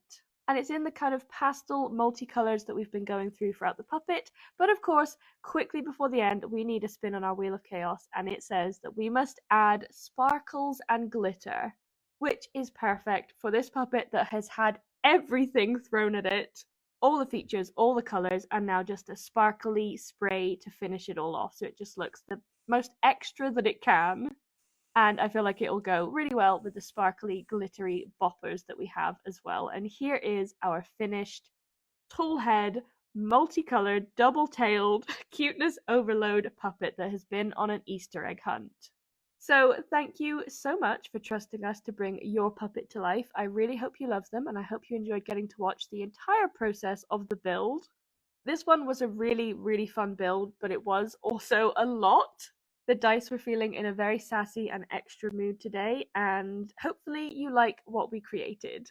So thank you everyone that has watched this far. If you've watched to this far in the video, comment down below with an icy blue heart to match the little birthmarks on this adorable puppet's head.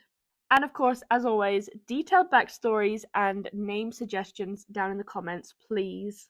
It is always so fun to read them, and sometimes it gives the new owner some ideas as well. And of course, don't worry, the set is being built, the new set, so it won't be in this temporary kind of wooden box forever. We're just snowed under a million boxes right now, but we are getting there. And thank you to everyone on our wonderful community that helps support our content.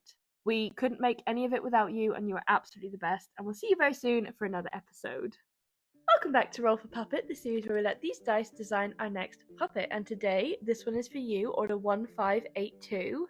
Thank you for trusting us and the dice to make you this randomized puppet, and let's get started. First of all, by rolling for our head shape, and we have a 9 for a Burrow Brownie. Long time no see, and the personality roll for that Burrow Brownie is going to be Cuteness Overload. So we're going to have a cute little Burrow Brownie today, and I'm very, very excited.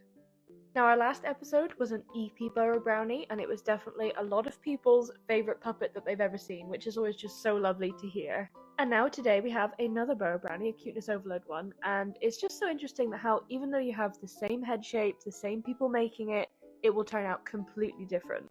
So we're getting all of our foam work together. We have our C for cute on the mouth plate, which we're going to glue into the puppet's head with the forbidden ice cream sandwiches, and here we have our skeleton reveal. And again, bear with us, a full set is coming, so it won't be behind this piece of wood forever. And now for our colourful roll, we have rolled 2 colours on this puppet, and those colours are 3 for red and 5 for orange. So I don't think we've ever had a red and orange Burrow Brownie before. It's a really unique colour combination, and for the Cuteness Overload, we actually have this really pale kind of peachy orange colour. A little bit more muted, and I just thought it would look really cute on this puppet. So we're going to go for the head and the arms and the head of the Burrow Brownie in that peachy fleece. And then we have this really gorgeous kind of deep wine red fur that we're going to use for the body and a few of the other features as well. So once it's all cut out, some of it gets sewn up on the sewing machine, some of it gets hand sewn. And I just love these 2 colours together so much. So we're going to doll joint the arms onto the puppet's body, ready for our little happy dance. Look at those little peachy fingers, and into our colourful reveal. So here is our little Burrow Brownie so far. They are very, very happy and very cute, and now of course they need some eyes. So we have rolled for 4 for painted eyes. So we're going to spray up some 45ml cabochon eyes with a very peachy, kind of blush beigey colour. So it's nice and muted and goes with the colour scheme, but doesn't detract too much from the other colours that are on this puppet. So I chose Desert as the cabochon iris colour because the big black pupil is really, really cute, and the bright orange colour goes really nicely with the colour scheme on this puppet and pops next to the beige. And now for our features, we have rolled 1 for ears, 2 for nose, and 6 for airbrush. So the dice are trying to abide by Season 2 rules now, giving this Burrow Brownie ears and nose, and I think it's going to look really adorable. So we're going to have some little foam Burrow Brownie standard ears, and we're going to cover them in the red wine fur. And we're going to have them really fluffy and really floppy and kind of just looking like an axolotl at this point, which is definitely one of the cutest creatures we could have created. So I'm going to sew those onto the side of the puppet's head. And then to have the cutest little nose possible, I've pinned on this little black dog nose, and so this puppet is kind of giving me like puppy at the moment, and it's absolutely adorable, so we're just gluing that in place. And then sewing up a little red fleecy tongue because every puppet needs a tongue. And then for the airbrush, I decided to mix together some orange and some pink to create this very like peachy blush color. And we're going to airbrush on some little rosy cheeks. And I thought that would be the cutest airbrush with this head shape that kind of already has prominent cheeks. And then we're going to add in a little bit of a darker brown color so that we can add some definition onto the red tongue before we glue that into the puppet's mouth. This puppet is nice and defined, blushy, just really, really cute. And then this puppet is not quite finished yet because we have to have a spin on the Wheel of Chaos, which says that we must give them a friend. So we decided to give them a little peachy coloured friend, little finger puppet, but with the tiniest little black animal style nose that we have, with matching little wine red tufts coming out of the either side, so it looks like it has the little ears to match its friend. And here is your finished puppet reveal. I love this one so much. It is so cute to see all of the different ways that the Burrow Brownie head shape can be used. The colours are beautiful, this character is just so beautiful, and I love their little friend. The dice and the wheel worked together perfectly and knew what they were doing today, so hopefully you enjoyed getting to watch the entire build process and your puppet coming together. So they absolutely cannot wait to meet you. Thank you so much for trusting us and the dice to build you this randomized puppet. As always, we need name suggestions and detailed backstories down in the comments for them and the little friend. How did they meet? Where did they come from? What are their names? What are their favourite foods? We need everything. And thank you for watching this video. Hopefully you enjoyed it. And don't forget to head over to our community if you would like some sneak peeks and access to our Discord server and discount codes and a brand new pin coming very soon. Welcome back to Roll for Puppet, the series where we let these dice design our next creature. And today, this one is for you, Order 1590. Thank you for trusting us and the dice to make you this randomized puppet. We can't wait to show you, and let's get started. First off, by rolling for our head shape. And we have a 7 for the Dryad Spy. Now, it has been a long time since we've rolled a Dryad Spy, and the personality roll says that it's going to be mythical and from the lore, which is just very exciting for me. We haven't had a puppet from the lore for a little bit. And I'm not gonna lie, I miss them. I miss Dartmoor, I miss all of those kind of creatures. So we're gonna be making a Dryad Spy today. And I'm just very excited to be bringing a little bit of mythical, whimsical design to one of these puppets again. So of course, starting off with all of the foam work, and we're gluing together the head shape. We have our L for the lore on the mouth plate, a beautiful fancy L. And it all gets glued together into the puppet's head with the forbidden ice cream sandwiches, ready for our skeleton reveal. Now, some of you may never have even seen this head shape before because we haven't rolled it in a really long time. But now for colours, first of all, the amount of colours, and we've rolled 1, so we have a monochrome puppet today. And that colour is 6 for brown. So a completely monochrome brown mythical Dryad Spy today, which is very exciting.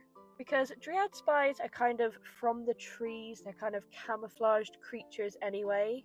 They listen to stories on the wind and they guide people, and it's just a beautiful character, I think. So we have a few different shades of brown going into this puppet. We have some dark brown and some beige fleece, and then we also have this beautiful, fluffy, feathery looking brown faux fur. And the movement that this fur gives to the puppet, it's just like that their fur is alive. It looks like it's kind of growing out of them.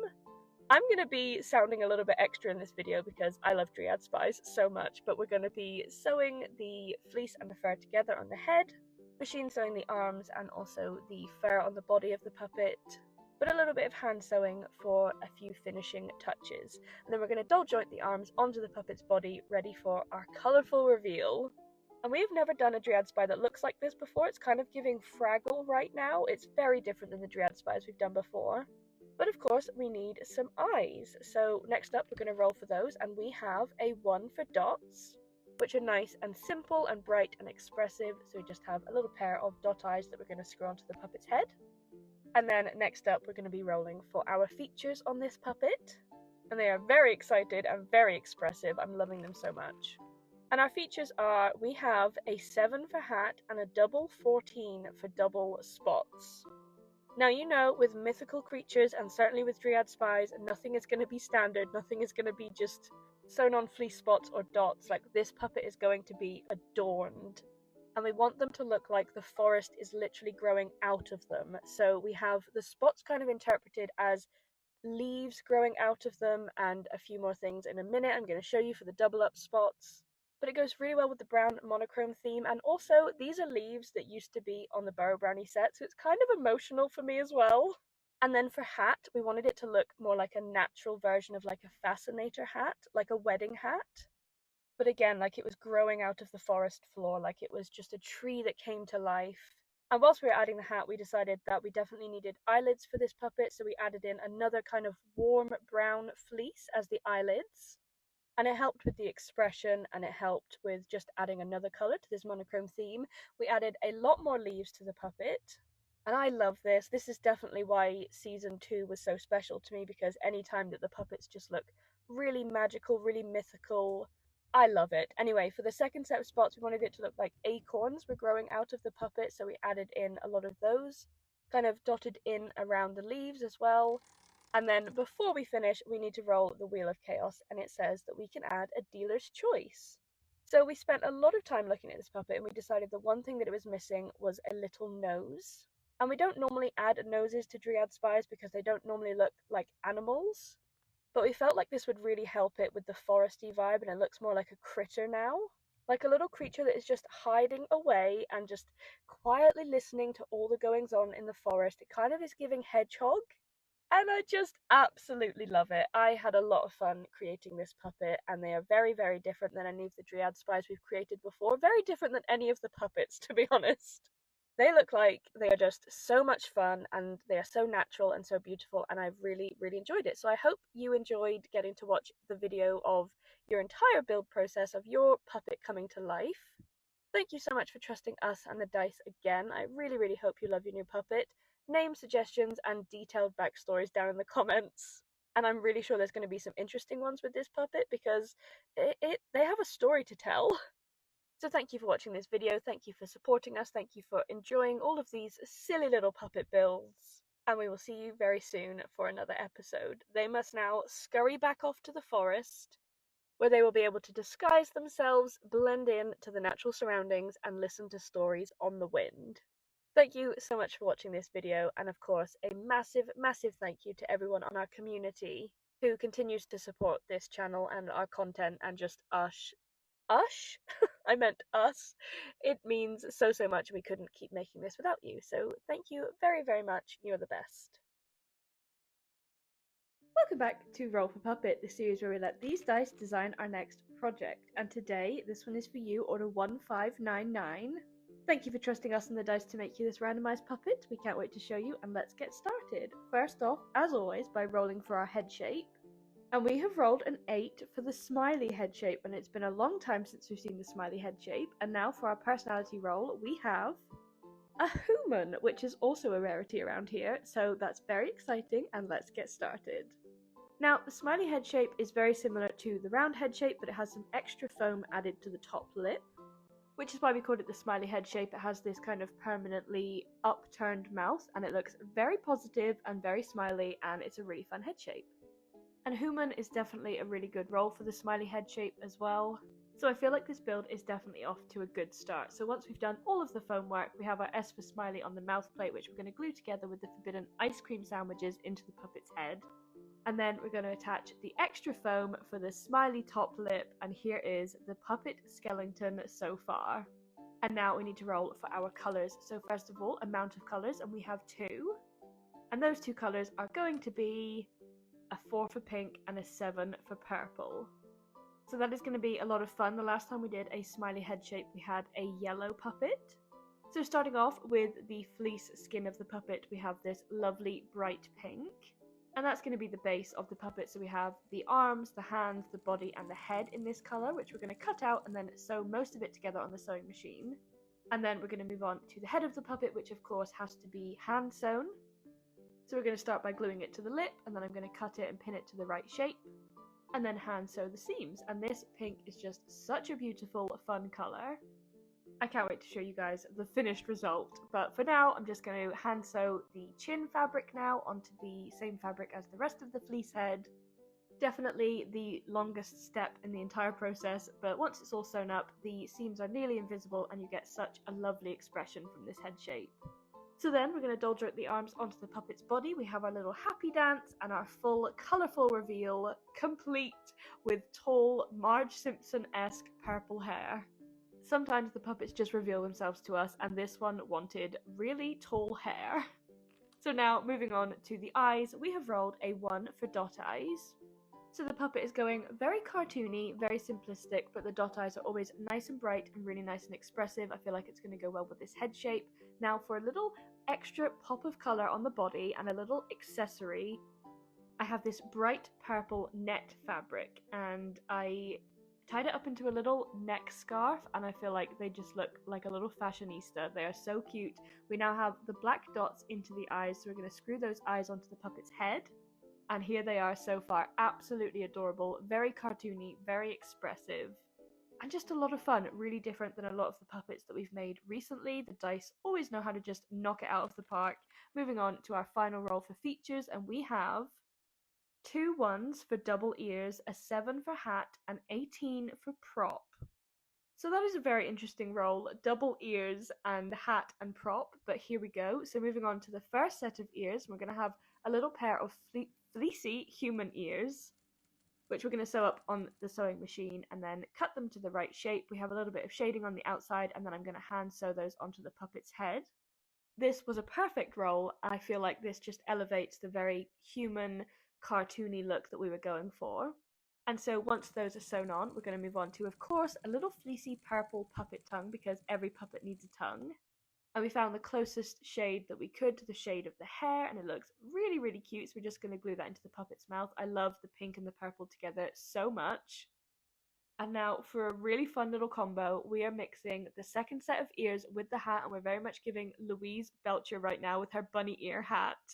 And then for a little prop, I found this bracelet that says smile on it, which goes perfect with the smiley head shape and her very fashionable diva personality. And now, finally, before we're finished, we have a spin on the Wheel of Chaos, which says that we must give them another prop.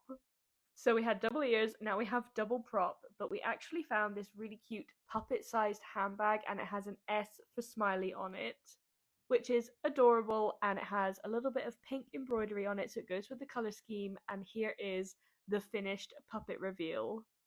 They are just so fashionable, so cute, so cartoony, really, really different than all of the kind of more mythical creatures, animals that we've been making recently.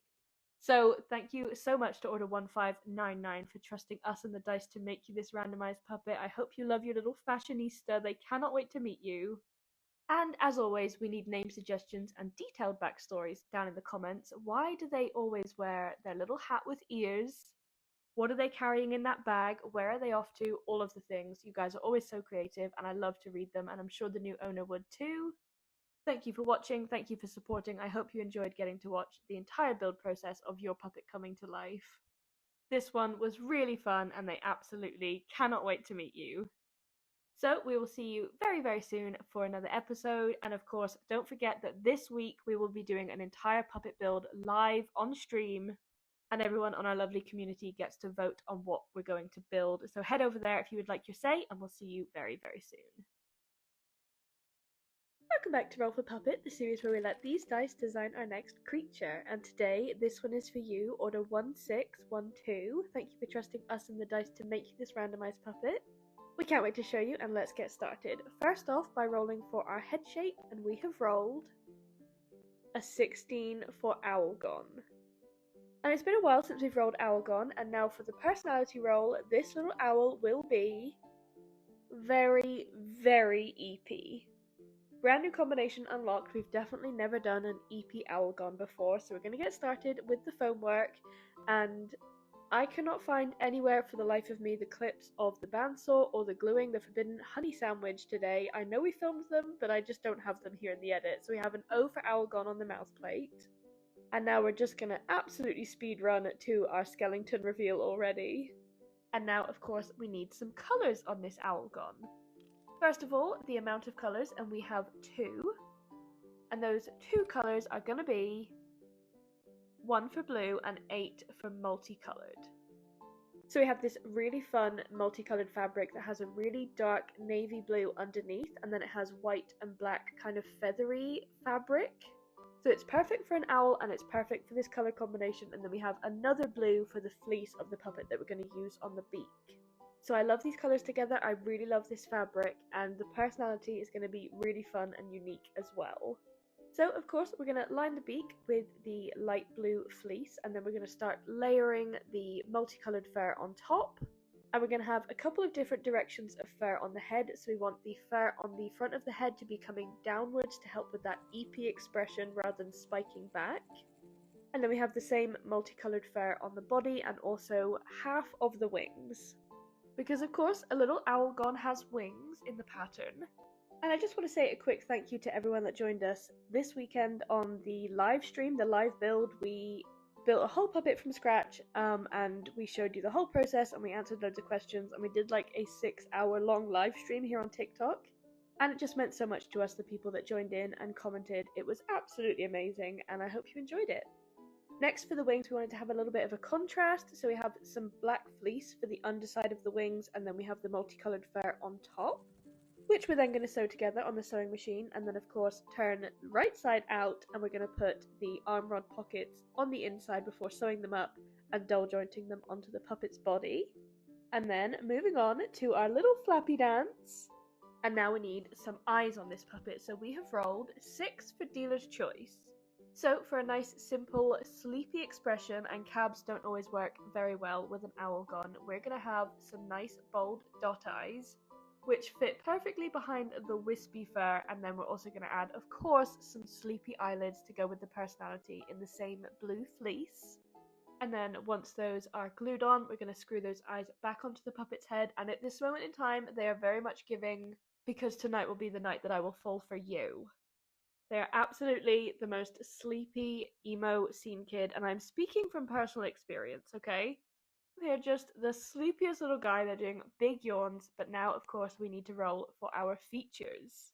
And we need to roll quickly because they are falling asleep. So we have an 8 for piercings, 10 for tail, and 12 for claws. But first, before we do any of that, we need to sew up a little fleecy tongue because every puppet needs a tongue. And we decided to go with this contrasting grey colour so that it would stand out in the black mouth plate. Give it a quick chomp test, and then we're going to move on to our first official feature, which is the little claws. And claws and a tail are definitely both really good roles for this puppet. But he just looks so done with the day and so done with everything. So we've sewn up a little matching tail with the black fleece on the inside and the multicolored fur on the outside. We have double jointed that onto the puppet's back, and we have another little flappy dance.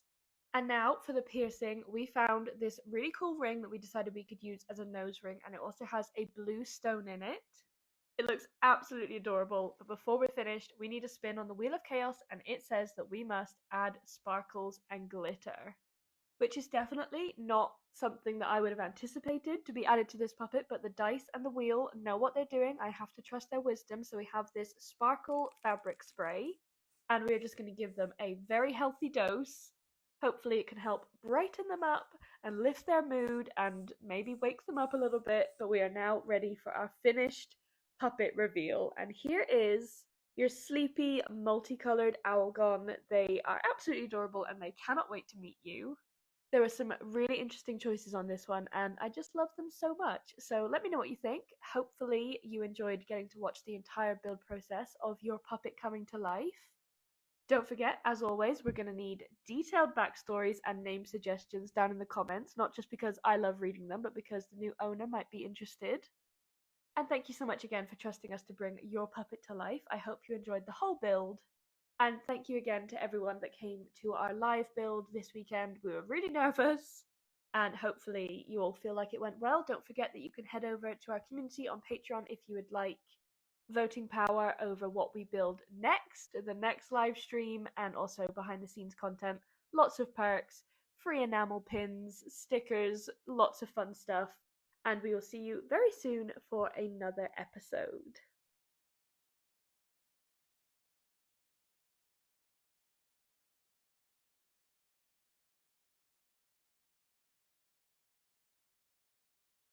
Welcome back to Roll for Puppet, the series where we let these dice design our next creature, and today this one is for you, Order 1618. Thank you for trusting us and the dice to make you this randomized puppet. We cannot wait to show you, and let's get started. As always, by rolling for our head shape, and we have rolled a 6 for our giant head shape, which is definitely a nice change. It's been a while since we rolled a giant, and the personality for that giant is going to be a human. So that is a brand new combination. We have definitely never made a human with the giant head shape before, so that's going to be a lot of fun. And let's get started by cutting out the reticulated foam, gluing it all together with our contact adhesive for our forbidden honey sandwich, of course. And then all of that, as we know, gets glued together with the forbidden ice cream sandwiches into the puppet's head. A G for giant on the mouth plate, which then gets glued with the black fleece on the inside of the mouth plate, and then we're going to be ready for our skeleton reveal. So here is our giant so far, and now we need to roll for our colours. First of all, for the amount of colours on this puppet, and we have 4, so the dice are choosing chaos today. And those 4 colours are, we have a 6 for brown, a 10 for green, and 2 9s for double black. Now the dice wanted 4 different colours, so we're going to re-roll one of those 9s for black, and we have a 7 for purple. So that is going to be a lot of fun, a lot of different colours on this puppet to try and incorporate. We're going to get started with this slightly darker than lilac coloured F3 fleece. We wanted to dye this a little bit differently because we've been having a lot of kind of the dark glittery purple fabrics. And we wanted this one to be a little bit lighter and brighter, so this is going to be the skin of the puppet. And especially as we rolled human, we want this puppet to kind of look like it is a human, even though it's going to be cartoon coloured. So we wanted the base of the puppet to be fleece, so it can look like a human with skin. And then we're going to have some different textures in some fun features coming in a minute. But I'm going to get started by hand sewing up the seams on the puppet's head. This colour is just so beautiful. I don't think we've ever used it on a puppet before. We're going to doldrum the arms onto the puppet's body, ready for our happy dance and our colourful reveal. Well, not quite the colourful reveal, but the purple skin reveal. And they look very happy, but not quite human-like yet. So we need to add some hair. So we're going to be making a little wig, and whenever we have humans that need hair, we like to make sure that the wig is custom and it fits the head shape exactly. So once we have the template, we're going to move on to this gorgeous kind of golden, warm, honey brown colour. And this brown with the purple just works so perfectly. The colours look beautiful together. So we're going to sew up that little custom wig, attach it to the puppet's head, give it a little bit of a brush out, and they're looking more human already. And the green and black are coming, don't worry, but for now we're going to move on to our eyes, and we have rolled a 1 for dot eyes. So that is a great roll because it's very easy to turn a dot eye kind of comedic expression into a human looking puppet. Nice and bright, very cartoon styled, and now we need some eyelids on this puppet. So we are going to go for a darker purple fleece as like a contrasting colour to have a little bit of shadow on the eyes. We're just going to figure out the position for those before we glue them in place. Once those are glued, we're going to screw the eyes back onto the puppet's head and then roll for our features. So we have a 2 for nose, 6 for airbrush, and 18 for prop. Now I'm so glad that we rolled for nose because that is a very human style feature and that's going to help out a lot. So first of all, we're going to mark out exactly what size and shape we want the nose to be. We want this to be, again, a very cartoon style nose, so we are going to be cutting that out of the EVA foam, carving it down to the right shape before covering it in the same purple fleece as the face, and then we're going to attach that to the puppet. Now this process can be really fiddly and really time consuming and sometimes painful because there's a lot of dried glue and it's a very tight space to fit between the eyes, but we managed it. And now moving on to the next human feature, they obviously need some clothes, and we have this really, really fun, bright, vibrant black and green fur fabric. And because the rest of the human is very fleece, very plain, we wanted to add this really wacky little waistcoat. And it immediately turned them into such a character. They have rocker vibes. I absolutely love them. Next, of course, we have a tongue because every puppet needs a tongue, and we've gone for kind of a darker green fleece. Sewn that up before gluing it into the puppet's mouth, and then we have the chomp test, of course. And they immediately pass, so that was such a relief. And then moving on to the airbrush. We wanted to do something that we have not done before, which is give them painted fingernails. So we're mixing some dark purple with some black airbrush, and we're going to be spraying on some very dark painted fingernails to this rocker puppet, and also adding a little bit of shading around the nose for some nostrils and some definition. And then we found the coolest prop for this little human puppet. We found a puppet-sized harmonica. I can't decide if this puppet is in the band or they're with the band, they're following a band, but they do something with music, so this harmonica was perfect. And now for the spin on the Wheel of Chaos, we have landed on Wend. So we have the perfect little one-eyed purple gerbil that was looking for a home, and we decided to add on some little green horns so that it could kind of be matching with the color scheme of its owner. So we have green horns on this little purple gerbil puppet, which is the little friend for this human giant head shape rocker. And here is your finished puppet. So thank you Order1618 for trusting us and the dice to make you this randomized puppet. It was a lot of fun, and I really hope you love it, and I hope you loved getting to watch the entire build process of them coming to life. The dice and the wheel really threw everything at this puppet. We had the maximum features, we have another little puppet added as a friend at the end, and a prop. So let us know what you think. Let us know what you would name this puppet, give them a detailed backstory in the comments. I absolutely cannot wait to read them, and I'm sure the new owner would love to as well. So thank you for watching, and we'll see you very, very soon for another episode. And don't forget to join us this Saturday for a live Gerbil building live stream. Our community members are going to have the chance to vote on every single part of the Gerbil, from fur to features. So head over there if you would like your name at the end of every episode, Discord server, discount codes, and voting power. Welcome back to Roll for Puppet, the series where we let these dice design our next creature. And today, this one is for you, Order1635. Thank you for trusting us and the dice to make you this randomized puppet. We cannot wait to show you, and let's get started. First of all, as always, by rolling for our head shape, and we have a 19 for the birdie head shape, which is long time no see. And now, of course, we need a birdie personality, and we have rolled Sleepy, which I know is a lot of your favourite personality. Now please correct me if I'm wrong, but I don't think we've rolled a birdie personality yet in Season 3.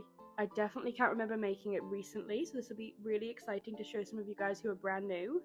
And we are working on the full head shape reveal video all in one place, but of course it's very expensive to buy all the foam to make 20 head shapes at once.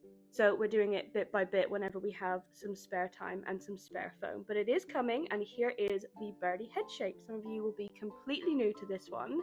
They can be a little bit mischievous, but now we need to roll for our colours. So first of all, for the amount of colours, and we have 4.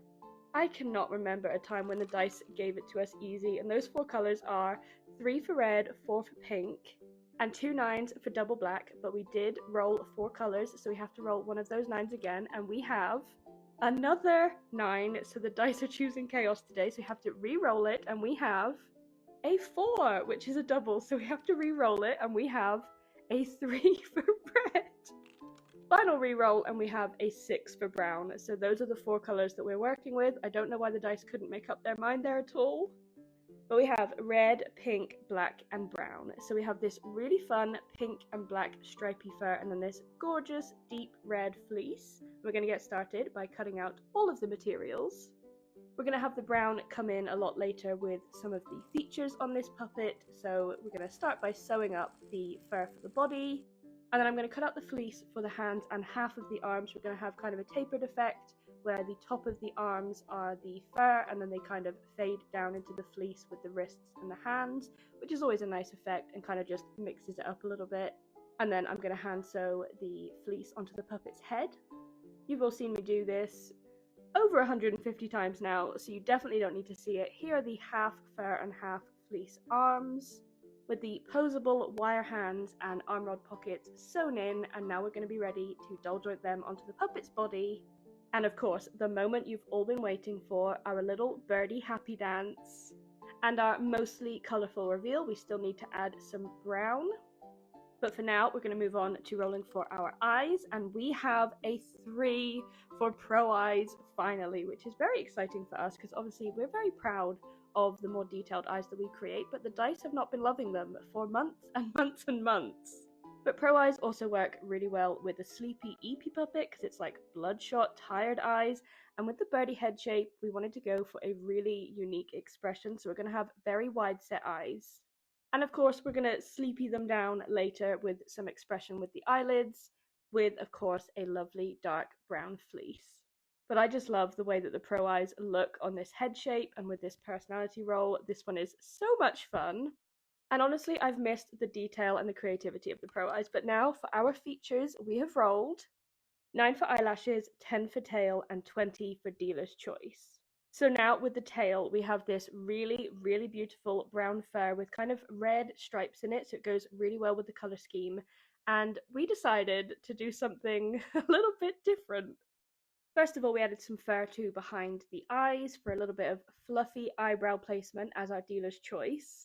And it looks really wacky and really beautiful. And then we have the eyelashes. We're just going to add on a pair of fluffy black eyelashes, but I'm actually going to angle them down. So I'm going to glue them upside down, which kind of helps with like the very droopy, very sleepy, eepy personality. And now for the tail, we want the same brown and red fur that's on the eyebrows, but we decided to make this a tail and a prop in one. We kind of wanted it to be like their blankie. So it's like this massive, long, fluffy tail that they wrap around them and they use it when they're really eepy. Look, it's really long. I don't know what we were thinking.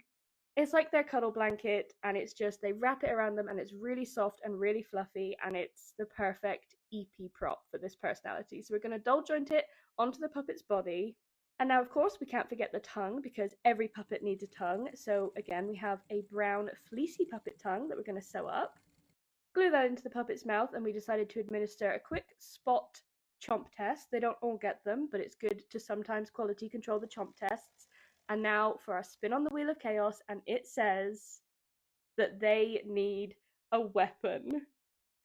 Now, we thought a really fun weapon would be, I mean, it's a sleepy personality. They can't just have like a knife. So we gave them a pillow, which is obviously a very sleepy prop, but they could also have pillow fights and they could also smother people a little bit. So, and it's pink as well, so it goes with the personality. And here is the finished puppet reveal with their sleepy weapon and their sleepy fluffy tail. And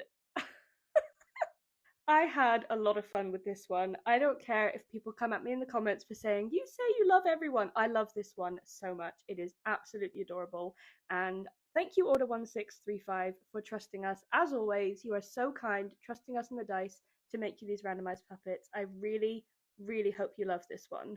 It is just full of character. It's such a different personality. It's a head shape that we haven't shown in a while. We got to use Pro Eyes for the first time in a really long time as well, which was exciting for me. And they have their cuddly, fluffy, napping tail. Thank you so much for watching this video. I really, really hope you enjoyed it. Don't forget to give them a name and a detailed backstory in the comments. And thank you to everyone on our wonderful, supportive community. We couldn't make any of this content without you, and it just means the absolute most. Thank you to everyone who joined us on the Gerbil livestream build this weekend. We love you all, and this was a lot of fun. Welcome back to For Puppet, the series where we let these dice design our next creature. And today, this one is for you, Order 1658. Thank you so much for trusting us and the dice to make you this randomized puppet, and let's get started. First off, by rolling, of course, for our head shape, and we have rolled a 20 for dealer's choice, which is very, very exciting. And now we need to roll for our personality, and this puppet is going to be Cuteness Overload. So a head shape that I've been seeing requested so much in the comments recently is the pixie head shape, and we haven't done one for a really long time. So let's do a Cuteness Overload pixie. Starting off, of course, by cutting out the reticulated foam, gluing it all together with our contact adhesive for our Forbidden Honey Sandwich. Pressing the foam head shape together when the glue is dry, and we have our P for Pixie on the mouth plate, which all gets glued together with the Forbidden Ice Cream Sandwiches glued into the puppet's head, and we are ready for our finished pixie head shape reveal. So this was one of the head shapes that we developed for the lore for Season 2, and it's very unique, very fun. And now, of course, we need to roll for our colours. We're going to have 2 colours on this puppet, and those 2 colours are 4 for pink and 8 for multicolored. So it's going to be more than 2 colors, but it's going to be 2 different fabrics, and we have this beautiful rainbow pastel multicolored fur, and then we have this bright pink fleece. So we want a furry, fluffy belly and furry, fluffy arms with little fleecy hands and a fleecy head. That is kind of the combo that we're going to be going for. So we're going to start by sewing most of that up on the sewing machine. And then, of course, the tiny little hands need to be hand sewn with the arm rod pockets inside and also hand sewn onto the puppet's arms. So once we have the foam hands with the little wire armatures inside so that they're nice and posable, I'm going to sew those all together with the fur. Of course, and I know you've seen me do this potentially 200 times by this point, but still, I wanted to show you the entire process. And then we're going to cut out the fleece for the puppet's head, which then of course needs to be hand sewn with the seam going down the middle. This is a very, very complicated head shape to hand sew. But we got there in the end, and then we're going to doll joint the arms onto the puppet's body, ready for our very colourful, very happy dance. And our full puppet reveal. Now, of course, they're going to need some eyes, so we have to roll for those next. And that is a very happy, very cute dance. So we have rolled 2 for cabochon eyes, which means finally we need to roll for our cabochon iris, and we have 3 for Kelly. Kelly is a really beautiful iris colour. It's very bright with green and yellow, a little bit of red in there, some red flecks, and a nice big black iris. So I'm going to glue those into some of our 3D printed puppet eyes. And we have the eyes set quite wide on this head for a very cute, very unique expression. And then finally, rolling for our features, we have 11 for horns, 12 for claws, and 15 for eyebrows. So not stereotypically the cutest features, but I feel like we're going to make it work. So we have these really, really cute pink 3D printed curly horns, and we're going to screw those on the side of the head beside each eye. And then of course every puppet needs a tongue, so I'm reaching into my pink tongue scraps bag, and we're going to sew up a little fleecy pink tongue, which then of course gets glued into the puppet's mouth. All the different tones of pink are coming together and looking really cute right now. Quick chomp test. And then for the eyebrows, we wanted to bring some of the multicolored fur onto the head to match the body. And we wanted the fur on the eyebrows to be facing down rather than back so that it doesn't look kind of like a shocked expression, but more of a sleepy, cute expression. And then for the claws, we definitely wanted to spray them baby pink rather than just leaving them white. We wanted a little bit of extra colour on here, and we felt that it would help go with the pink on the horns. Once those are dry, we're just going to glue those in place. And we are nearly finished, but of course we do have a spin on the wheel of chaos, as this is a roll for puppet, and the wheel demands that we must... Well, it demanded dealer's choice, so we can do whatever we like, and we decided this puppet needed a really cute, fleecy, upturned nose. So we're just going to roughly mark out this little bean-shaped nose, I suppose, in EVA foam. Once we give it a little bit of a carving, we're then going to shape it to the right shape with the Dremel, and then we're going to cover it in the same pink fleece that we used on the tongue. So I'm heading back into my scrap fleece bags, and I'm going to find the same pink fleece, and then once that's attached, I'm going to hand sew that nose onto the puppet's face. And it just looks so cute, but for a final little feature and an added touch, we're going to add on some really dark pink freckles. I feel this just looks adorable, and it kind of ended up looking like a little kitty cat, and here is the finished puppet reveal. So here is the pixie head shape for all of the people that were desperate to see the pixie getting used, and we got a lot of dealer's choice on this episode. We got dealer's choice for the head shape and also dealer's choice on the wheel, so the dice gods were feeling very generous today, and here is your finished puppet.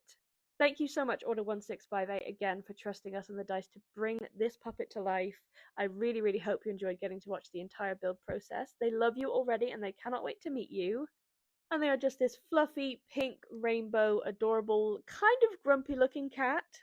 And please, as always, name suggestions and detailed backstories down in the comments. I'm sure the new owner would love to read them. And thank you everyone for watching this video. We'll see you very soon with another episode. And thank you to everyone on our lovely, wonderful, supportive community. We couldn't keep making this content without you. And your support just means everything. Head over there if you would like Roll for Puppet to continue for many, many years. And we'll see you very soon. Welcome back to Roll for Puppet, the series where we let these dice design our next creature. And today, this one's going to be for you, Order 1666. Thank you so much for trusting us and the dice to make you this randomized puppet. We cannot wait to show you, and let's get started. First off, as always, we're going to roll for our head shape, and we have rolled a 9 for the Burrow Brownie head shape. And now for personality, we have that it must be mythical and from the lore, which is very exciting, of course, to roll a mythical Burrow Brownie. Long time no see. And since it's from the lore, it's going to have its lore features as standard. So we're going to have some ears, some nose, and some shading on this puppet, which is very exciting. So we're going to get started with our reticulated foam, our forbidden honey sandwich, our B for Burrow Brownie on the mouth plate, gluing it all together with the forbidden ice cream sandwiches into our skeleton reveal. And yes, I say skeleton on purpose.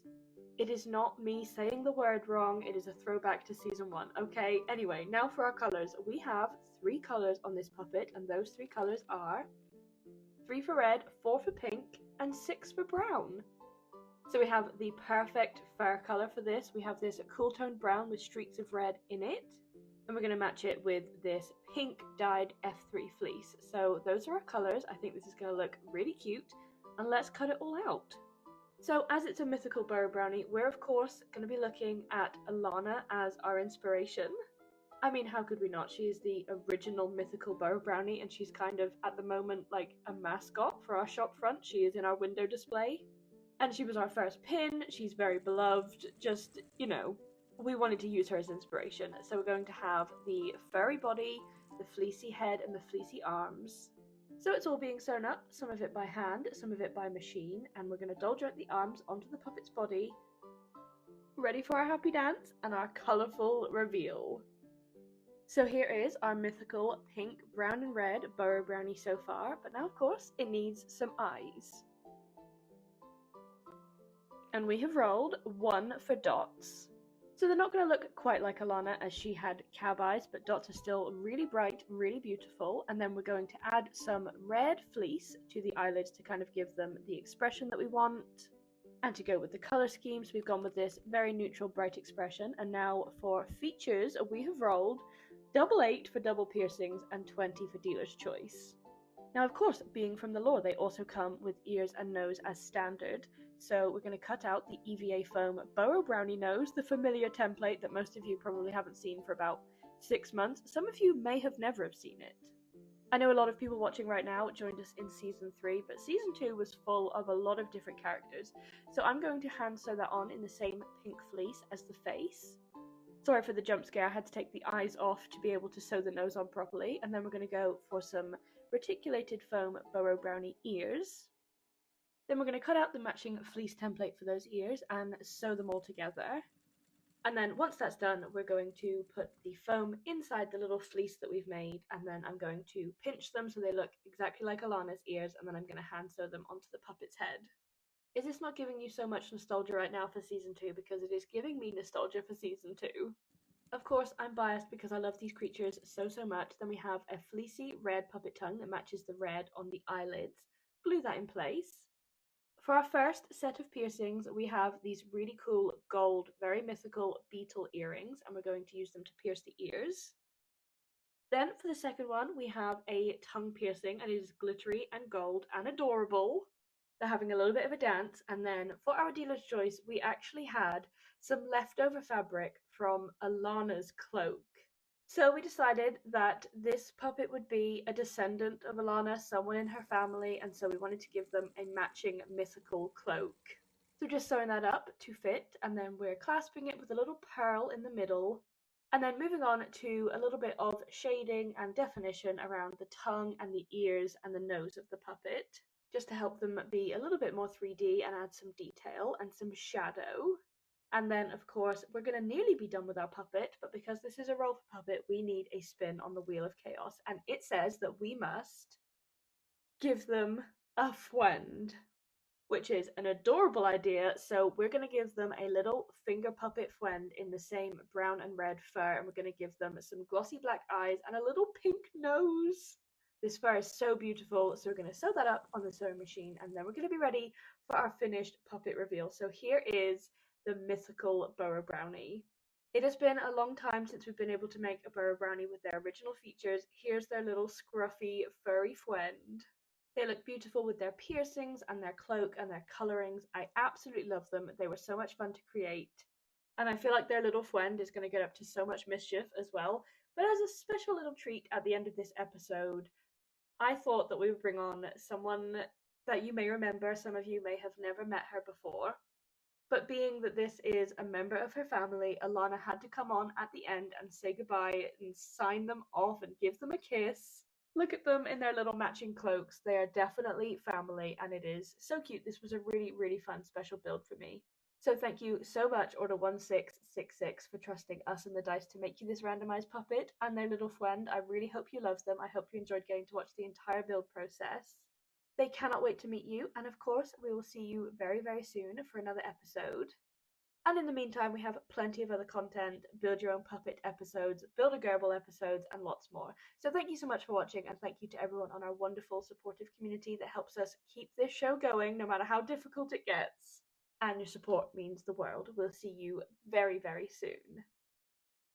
Welcome back to Roll for Puppet, the series where we let these dice design our next creature. And today, this one is for you, Order 1684. Thank you so much for trusting us and the dice to make you this randomized puppet. We can't wait to show you, and let's get started.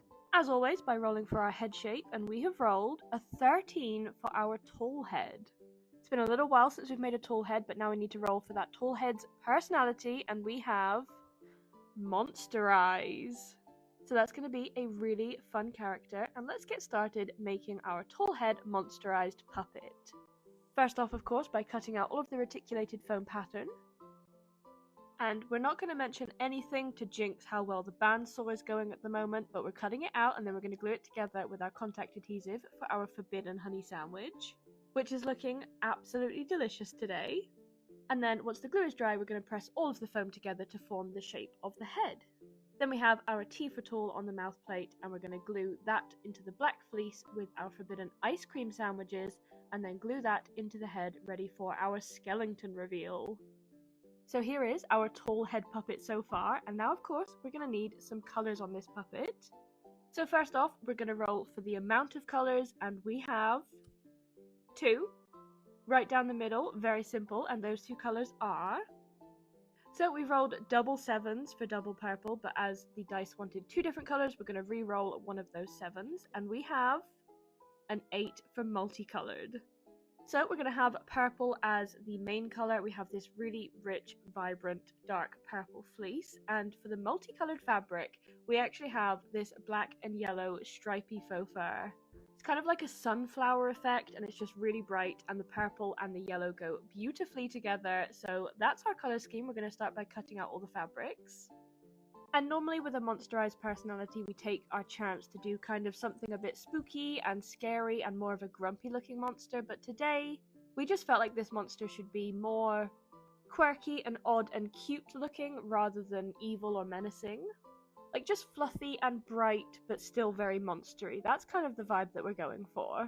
So I wanted the fluffy yellow and black fur to be the arms, rather than just normal fleece arms, but then we were going to have the purple fleece hands, just for a nice little contrast on the arms. And so I'm going to hand sew those up with the arm rod pockets, and then sew those hands onto the yellow furry arms. I wasn't even sure how perfectly these colours would go together, but I love them so much. And then we're going to doll joint the arms onto the puppet's body, ready for our little happy dance and into our colourful monster reveal. Here they are so far. They are fluffy and adorable and monstery, but of course they need some eyes. And I think they agree too. So we have rolled a 6 for dealer's choice, which is really fun, and a type of eye that we don't get to use very much at all is the pro eyes. And they also go really well with a monster personality. So here are our pro eyes. They are hand painted, they have these veins, they have kind of more color to them, and then they are sealed in resin. So they look glossy and they look professional, and they take a lot more time than a normal pair of eyes. So we found the right positioning, that we want the eyes to be on the head. We wanted them to be quite low so that you really get the full effect of how tall the head is above the eyes. We're making this little EVA foam mount for them so that we can find the right focus, and then we wanted to have like bright, almost pinwheel effect with the fur going around the eyes to help blend the eyes onto the head. And then moving on to our features, we have 1 for ears, 11 for horns, and 14 for spots. So first off, for some spots, we decided to airbrush some darker spots onto the fleece of the head. We just have this little template and we were putting them in kind of different patterns across the head. And then for horns, we decided it would be really funny if they just looked like they were coming out of the side of the head completely, and we have these black 3D printed horns. And if we hadn't rolled ears, they would sort of look like ears in that positioning anyway. But we also have a pair of ears, and so we decided to bring more of the yellow that matches the fur onto the head, and so we have these little fleecy ears. And I kind of wanted to pinch them and sew them in a way that they almost looked like little mini antenna, like alien ears, sort of, if you know what I mean, but I'm going to hand sew those onto the puppet's head, and they're just a really nice pop of colour. The purple and the yellow are going really well together. I love that so much. We've gone for a lighter purple fleece for the tongue, because every puppet needs a tongue. Glue that into the mouth, do a quick little chomp test. And now, as it is a Roll for Puppet episode, we have a spin on the Wheel of Chaos, and we have give them a prop. So up until this point, we were talking about how it looked like a custard creature, like it came from the custard mines, which just a custard mine isn't even a thing. But we were just laughing in the workshop that it looked like a custard creature. So we went and got it some custard creams, which is a really popular UK biscuit.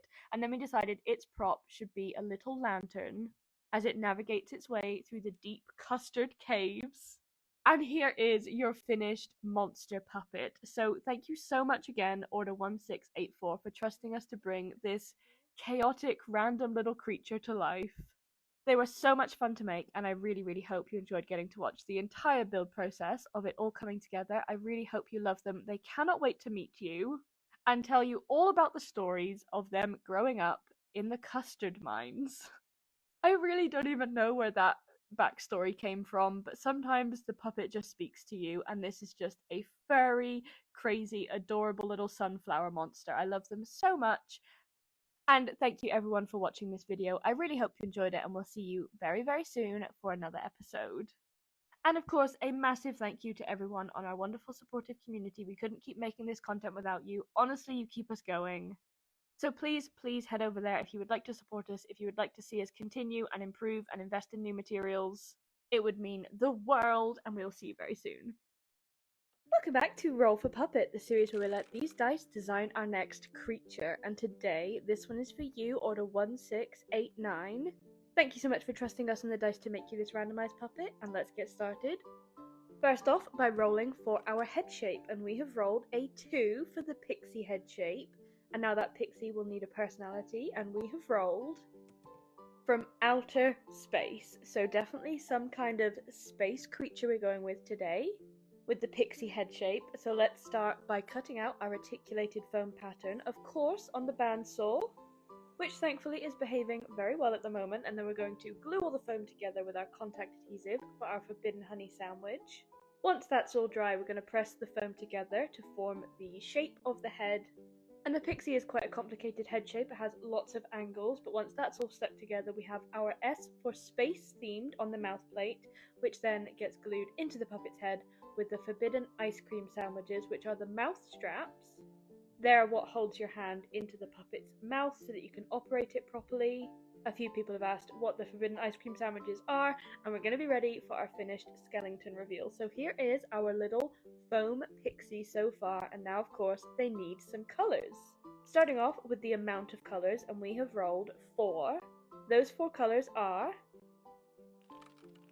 1 for blue, 2 for white, 7 for purple, and 9 for black. So a very fun, colourful theme for a space puppet. So I'm going to have some blue fleece for the hands and the arms of the puppet, and then we have this really fun, wispy, multicoloured fur with blue and purple tones in it. And I don't think we've ever had a furry head for the pixie shape before, so we decided to do that. It would be nice and different for a space creature. So that is the blue and the purple done, and then we're going to bring the black and the white in later in the features. And we laid the pile of the fur down the puppet's head so it blended nicely with the fur on the body as well. And it's looking very creaturey. And then we doll jointed the arms onto the puppet's body, ready for our little happy dance and our colourful reveal. So here is our fluffy, wispy pixie creature so far, and now of course we need some eyes. So we have rolled a 4 for painted eyes. So we knew that we wanted to bring in some of the colour here, so we actually have these big, glossy bauble eyes that we're going to spray jet black. These eyes are going to look really big on the pixie head, and so we're just going to epoxy the fixings into the back of it, the ones that we 3D print. That's going to dry for a little bit, and then we're going to screw those onto the puppet's head.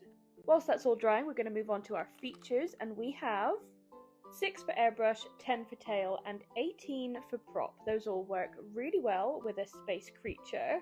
And here I am just kind of positioning some of the facial hair. It's a really fun, wispy, expressive fur, and those big black eyes really help it look like a space creature.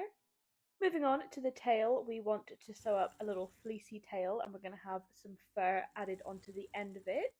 Once it's sewn up, we're going to doll joint it onto the puppet's body, and then we're going to add a little bit of the wispy purple and blue fur to match the body. Then moving on to our next feature of airbrush, we wanted to bring in some spots onto the body, some detailing that really makes it look like it's from outer space, and we also wanted to bring in some of the white, so we've gone with a bright white kind of template. Then for the prop, this is actually a matching prop to the puppet that we created based on our Patreon's choices on Live a couple of months ago. And that was also a space creature, so we thought this would be a really fun little matching prop. And it is this light up, spinning, glowing, colourful star wand almost, and it very much looks like some sort of space weapon, and it's really fun. So we're going to move on to our fleecy puppet tongue, because every puppet needs a tongue, and we wanted to bring in some really nice crisp white to match the black mouth plate. They look like they've crawled right out of a spaceship. I love them so much, but before we finish, we need to spin on the Wheel of Chaos, which says that we must give them a prop. So another prop. And actually, we have the perfect prop because we have just become the official UK stockist of Peepers puppets. So we have a white and blue pair, which goes with the colour scheme perfectly, and we found that these peepers actually fit perfectly onto a puppet's hand as well. So we decided that this could be their little travelling companion. This little finger puppet has come all across the galaxy with them to travel to Earth to meet us. So they have their little colourful peepers prop, they have their spinning colourful star wand prop, and here is the Finnish space-themed pixie puppet. I really, really hope you love them. They absolutely cannot wait to fly off to their new home here on Earth. This one was really fun. The dice really put us through it with double prop, maximum colours, and just such a fun design. We really enjoyed this build. So I hope you did too. I hope that you have fun name suggestions and detailed backstories in the comments. Why are they coming to Earth? What is their mission here? Are they a good pixie space creature? Are they evil? Should we be afraid of them? Are they here with a message of hope, a warning? Who knows? Let us know in the comments. Thank you so much for watching. I really, really hope you enjoyed it. They are such a fluffy, colourful, fun puppet. I love the big, black, glossy eyes. I love the props. I love the spots. And I really hope you did too. So we'll see you very soon for another episode. And of course, a massive thank you to everyone on our wonderfully supportive Patreon community. You help keep this show going. We wouldn't be able to do it without you. Head over there if you'd like to support the show, and we'll see you very soon. Bye! Welcome back to Roll for Puppet, the series where we let these dice design our next creature. And today, this one is for you, Order 1697. Thank you so much for trusting us on the dice to make you this randomized puppet. We can't wait to show you, and let's get started. Today, we're actually going to be using my favourite dice of all time, the Ruby and Gold set from Die Hard Dice. Thank you so much again for sending us these beautiful dice. First off, by rolling for our head shape, and we have a 3 for our long snout head shape. It's been a long time since we've rolled that, and now for our character roll, our personality, we have lore and mythical. So that's going to be really, really fun, and let's get started by cutting out our articulated foam pattern. This is already giving me such Season 1 vibes because the long snout is one that we developed for Season 1. Unfortunately, as you may be able to guess, our beautiful, untrustworthy bandsaw is out of commission again. It snapped this week and the blades are expensive, and so we're cutting everything out by hand for a little while, which is frustrating and it takes twice as long, but there we go. Once everything is cut out, we're going to glue it all together with our contact adhesive for our delicious forbidden honey sandwich. And then once that glue is dry, we're going to press all of the sides together to form the shape. We have an L for long snout on the mouth plate. And we're going to glue that together with the forbidden ice cream sandwiches into the puppet's head, and here we have our skeleton reveal. And now, of course, we need to find out what colours are going to be on this puppet. First of all, by rolling for the amount, and we have rolled 1, which means we're getting a monochrome long snout mythical puppet, and that one colour is 4 for pink. The dice clearly have an idea of what they're doing, so we are just following orders. And we actually want this puppet to be kind of a mix of fleece and fur on the head, so we want the fur to be coming back from sort of the brow ridge backwards, like a mane, I suppose, and then the body and the rest of the head and the arms are going to be in this pink fleece. Now, the main fun with a monochrome puppet is just many, many different shades. We want to try and avoid one shade of pink as much as possible because we want to add some depth. So we've gone for a slightly brighter fur than the fleece, and we're also going to have a couple of different shades of fur later on. So I am just pinning and trimming the fleece on the puppet's face before I can hand sew the seams. And you may also be able to see a little fur patch being cut out on the side of the screen there, and that is for the belly of the puppet. We normally do a lot of puppets that have a fur body with a fleecy belly patch, so we wanted to flip that on its head and have a furry belly patch instead. The arms are doll jointed onto the puppet's head for a little happy dance, and here is our colourful reveal with a little scruffy fluffy belly, and now we need to roll for our eyes. So we have a 5 for odd eyes. So we actually wanted to go with two very different sized cab eyes. So one is literally twice the size of the other one. And we feel like this would give it quite an interesting unhinged expression. And the cab iris size in the larger eye is nearly the entire size of the other eye. So it's definitely going to look like the puppet is inquisitive, like they're squinting, like they have a lot on their mind. And we've gone with these really bright dark blue eyes with an orange fiery center. Very mythical, very cool. And then this is just me enjoying how different the expression will look with the placement of the eyes. So you can just make 100 different puppets just by placing the eyes slightly differently. And I always find that very interesting. But we do want to find a little bit of a focus. Definitely it's going to be difficult with one eye so much bigger than the other. But we also wanted to go with odd eyelid placements as well, which is going to help the two eyes look very different. So we have one bottom eyelid and one top eyelid. Now, moving on to our features, we have rolled 14 for spots, 15 for eyebrows, and 20 for dealer's choice, so the dice are feeling slightly generous today. So for our dealer's choice, we definitely wanted some mythical horns slash antlers, because we felt like this puppet was turning very much into a foresty creature, and they definitely need something on their head. So again, without the bandsaw, we're having to hand cut everything, and this is really thick, strong EVA foam, so we broke a lot of blades doing this. But we're just going to use the Dremel then to carve them into shape, add lots of definition, and kind of sand them down to how we wanted them to look. Now we did want to spray them pink, but fading to the white sort of bone colour at the top so that they look very natural, but also with the monochrome theme. They look absolutely beautiful and very mythical, so we're going to attach those to the puppet's head. And I just think this edition leveled up the mythicality of this puppet. Now for the spots, we wanted to stick with the mythical, lore, natural forest creature theme and also the monochrome colour scheme as well. So we have these pink flowers. And we wanted it to look like the spots were growing out of the puppet. We didn't just want to do fleece spots that I sewed on. Then for the eyebrows, we've gone with a really, really pale baby pink wispy fur. And we're going to glue those in place just behind the puppet's eyes. And this kind of makes them look very wise, very old, and very mythical. And then we're going to go around and glue all of the beautiful pink flowers into place.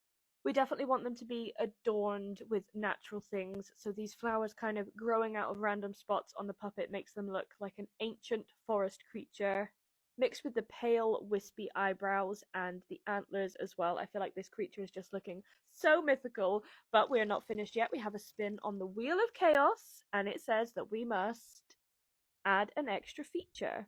So we wanted to continue that very floral, natural theme, and so we have this really beautiful pink flower crown. And so they just look like this mythical leader of the forest, and they just have flowers growing out of them, popping out of them in random places, and they look very beautiful and very adorned. Then of course we need a deeper pink fleecy tongue glued into place because every puppet needs a tongue. And we are ready for our finished puppet reveal. So here is your long snout monochrome mythical puppet. They are a wispy, wise, floral king of the forest, and I love them so much. I really hope you enjoyed getting to watch the entire build process of your puppet coming together. They cannot wait to meet you, and thank you so much again for trusting us and the dice to make you this randomized creation. I really love the odd eyes, and I really love how all the monochrome puppets turn out. I really love all of the features the dice chose in this one so much, and I cannot wait to hear what your name and detailed backstory suggestions are going to be down in the comments. So don't forget to leave your ideas, I would love to read them, and I really hope you enjoyed watching this video. So thank you so much, and we'll see you very soon for another episode. Of course, a massive thank you to everyone on our supportive Patreon community. We really wouldn't be here making this show without you, so please head over there if you would like to support the show and help us fix our bandsaw. Welcome back to Roll for Puppet, the series where we let these dice design our next creature, and today this one is for you, Order 1725. Thank you so much for trusting us and the dice to make you this randomized puppet. We can't wait to show you, and let's get started. And today we're using this beautiful pink glittery set of dice from Die Hard Dice. Thank you so much again for sending us these. I absolutely love them. And now, rolling for head shape, we have a 4 for the small head shape.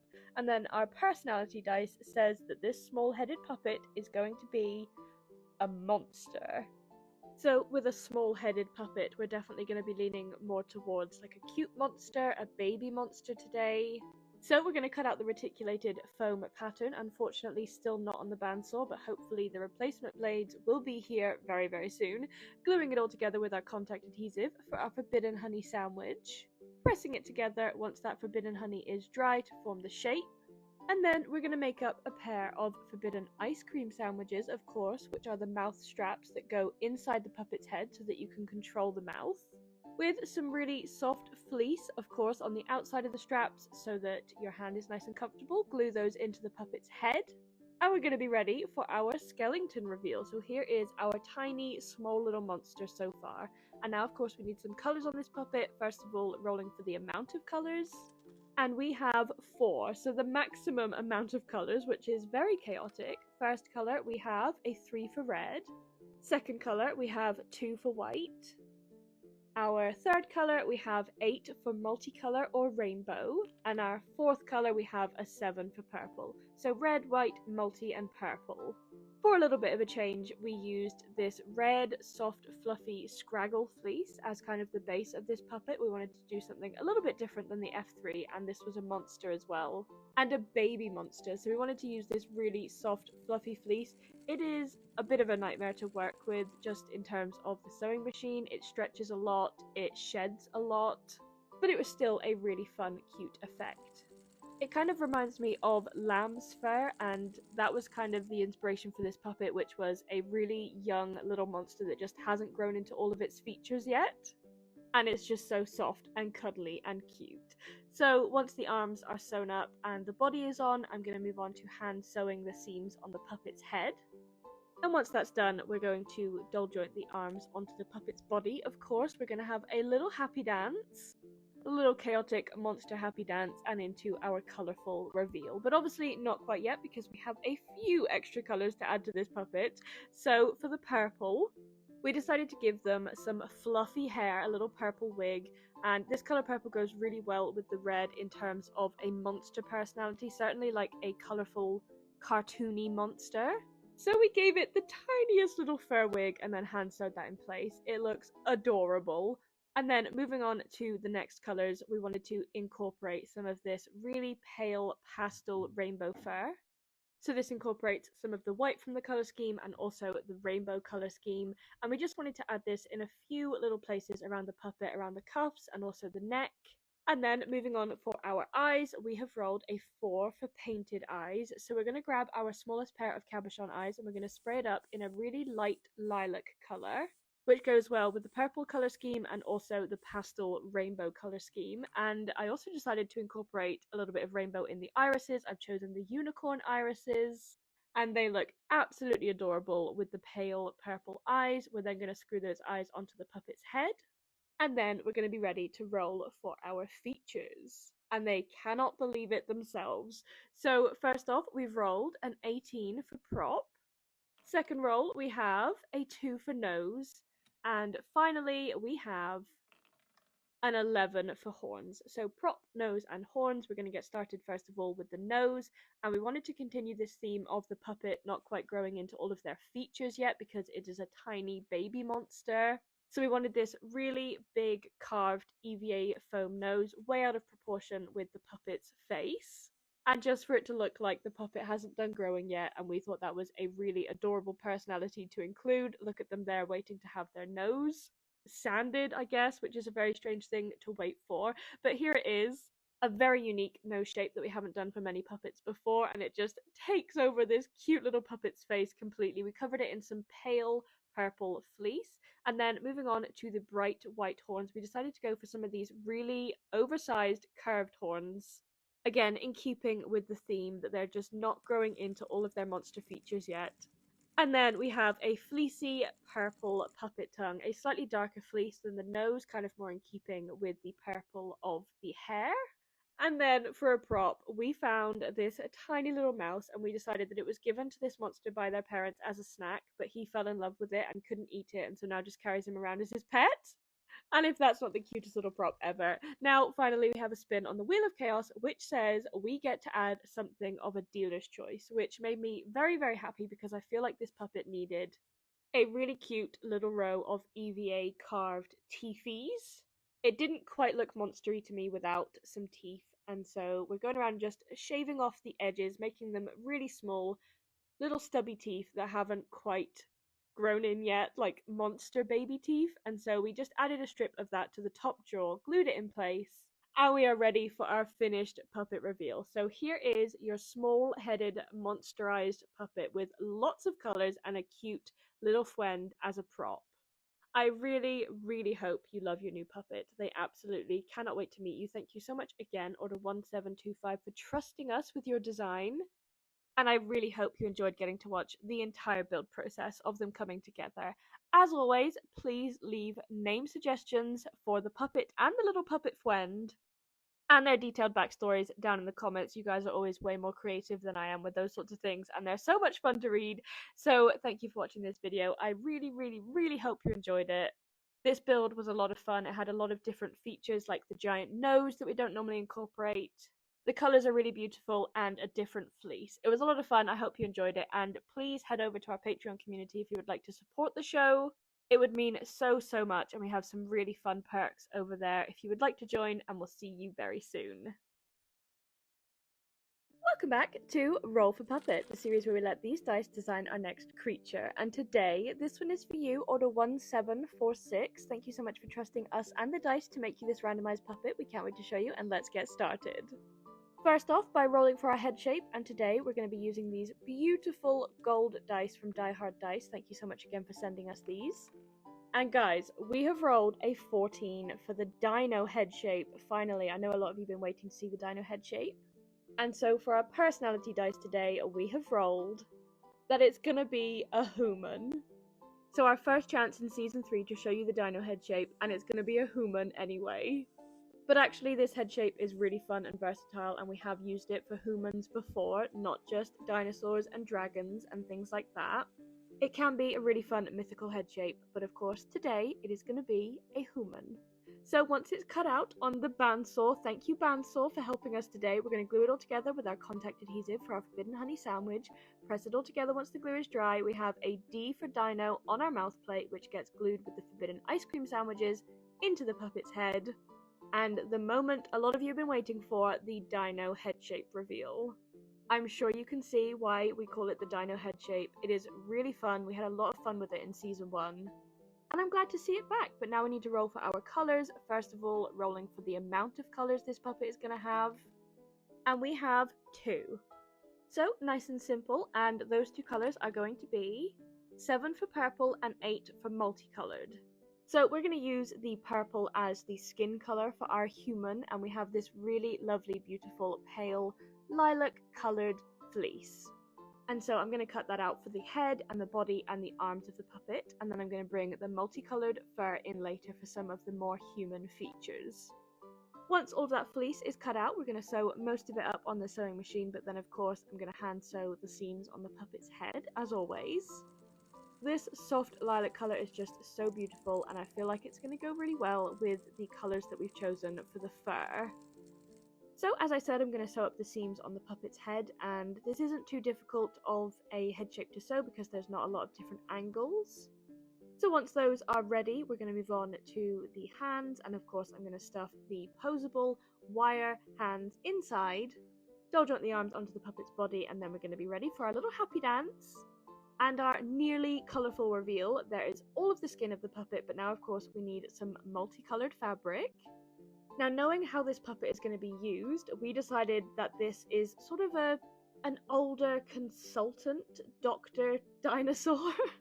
And we have this grey, white, kind of black, silver, wispy, multicolored fur, and I know that greys are some of your favourite colours and you love to have them incorporated in your puppet. And multicolour doesn't always have to mean rainbow. I know that sometimes when we roll multicolour, people expect rainbow fabrics, but we use those a lot, and so I thought the purple would work really well with some greys and blacks blending in, and hopefully it would make you happy on your puppet. So this is kind of their slicked back grey hairstyle, and now moving on to our eyes, we've rolled for dot eyes. And the dino head shape is very similar to the snoz head shape in the way that you need a forward-facing eye to be able to find the focus. So we have these forward-facing bright dot eyes, and they look really adorable, so we're just finding the right positioning for them on the puppet's head. And then of course, they're gonna need some glasses. I know we haven't rolled for a prop or anything, but I really did want you to have this little extra feature that helps them with their Dr. Human personality, Dr. Dinosaur Human personality. So we have this pair of really fun glasses, and we're kind of bending them to fit the shape of the head a little bit better. Here's our 0.5 dancing moment, because I just love this head shape so much.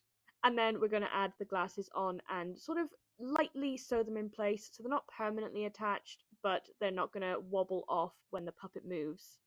And now, of course, we need to roll for our features. So first of all, we've rolled for 18 for prop, even though we just gave them a prop. Second dice, we've rolled 6 for airbrush. And finally, we have rolled 15 for eyebrows. So first off, eyebrows couldn't have been more perfect. We have more of the wispy, grey, black, silver toned fur. And they have bushy, uncontrollable eyebrows. We also decided to give them a grey little waistcoat because they want to look very smart when they're meeting with patients. And it matches the grey tones in the fur really well as well. And here are the crazy wispy eyebrows. You can see they're adding a lot to the personality already. Then we're just taping up the eyes to protect them for when we add the airbrush later, and then we were going to sew up a tongue because every puppet needs a tongue, and we had an absolute disaster. Our trusty sewing machine of many, many years decided to stop working, and we had to take it apart, take out the bobbin, replace the needle, replace many things. Thankfully it started working again, but don't scare us like that, sewing machine! I have had my fill of machinery failing on me recently, so thankfully we were able to get it working again. For the airbrush, we added some shading underneath the eyes, also some shading around the tongue just to add a little bit of definition and to really give them the effect that they are a sleepy, hard-working, dedicated to their patient's physician. So of course, for the prop, it had to be something doctor-related, and we have this really fun puppet-sized stethoscope. But no, we're not quite finished. We need a spin on the Wheel of Chaos, which said add an extra feature. So we decided to give them another humanizing feature, and we wanted them to have a set of bright white, beautiful teethies. Just another thing that helps them look more like their human personality. We're going to attach those to the top jaw. Once they're glued in place, we're going to go around and shape them a little bit, just help them blend in at the edges, and we're going to be ready for our finished puppet reveal. So here is our purple, grey, wispy Dino Doctor. They are really adorable, but above all, they are professional and they care about their patients. They take their job very seriously. They turn up in their little suit waistcoat. And I really hope you love them. They absolutely cannot wait to fly off and meet you. As always, please name suggestions and detailed backstories down in the comments. And I hope you enjoyed getting to see the dino head shape. I know a lot of you have been waiting for this head shape, and as you can see, there is a lot of scope with this one. It can be a lot of different things. And that's the fun thing about these puppets. You can make a dinosaur look like a human, or you can make a round head look like a crocodile.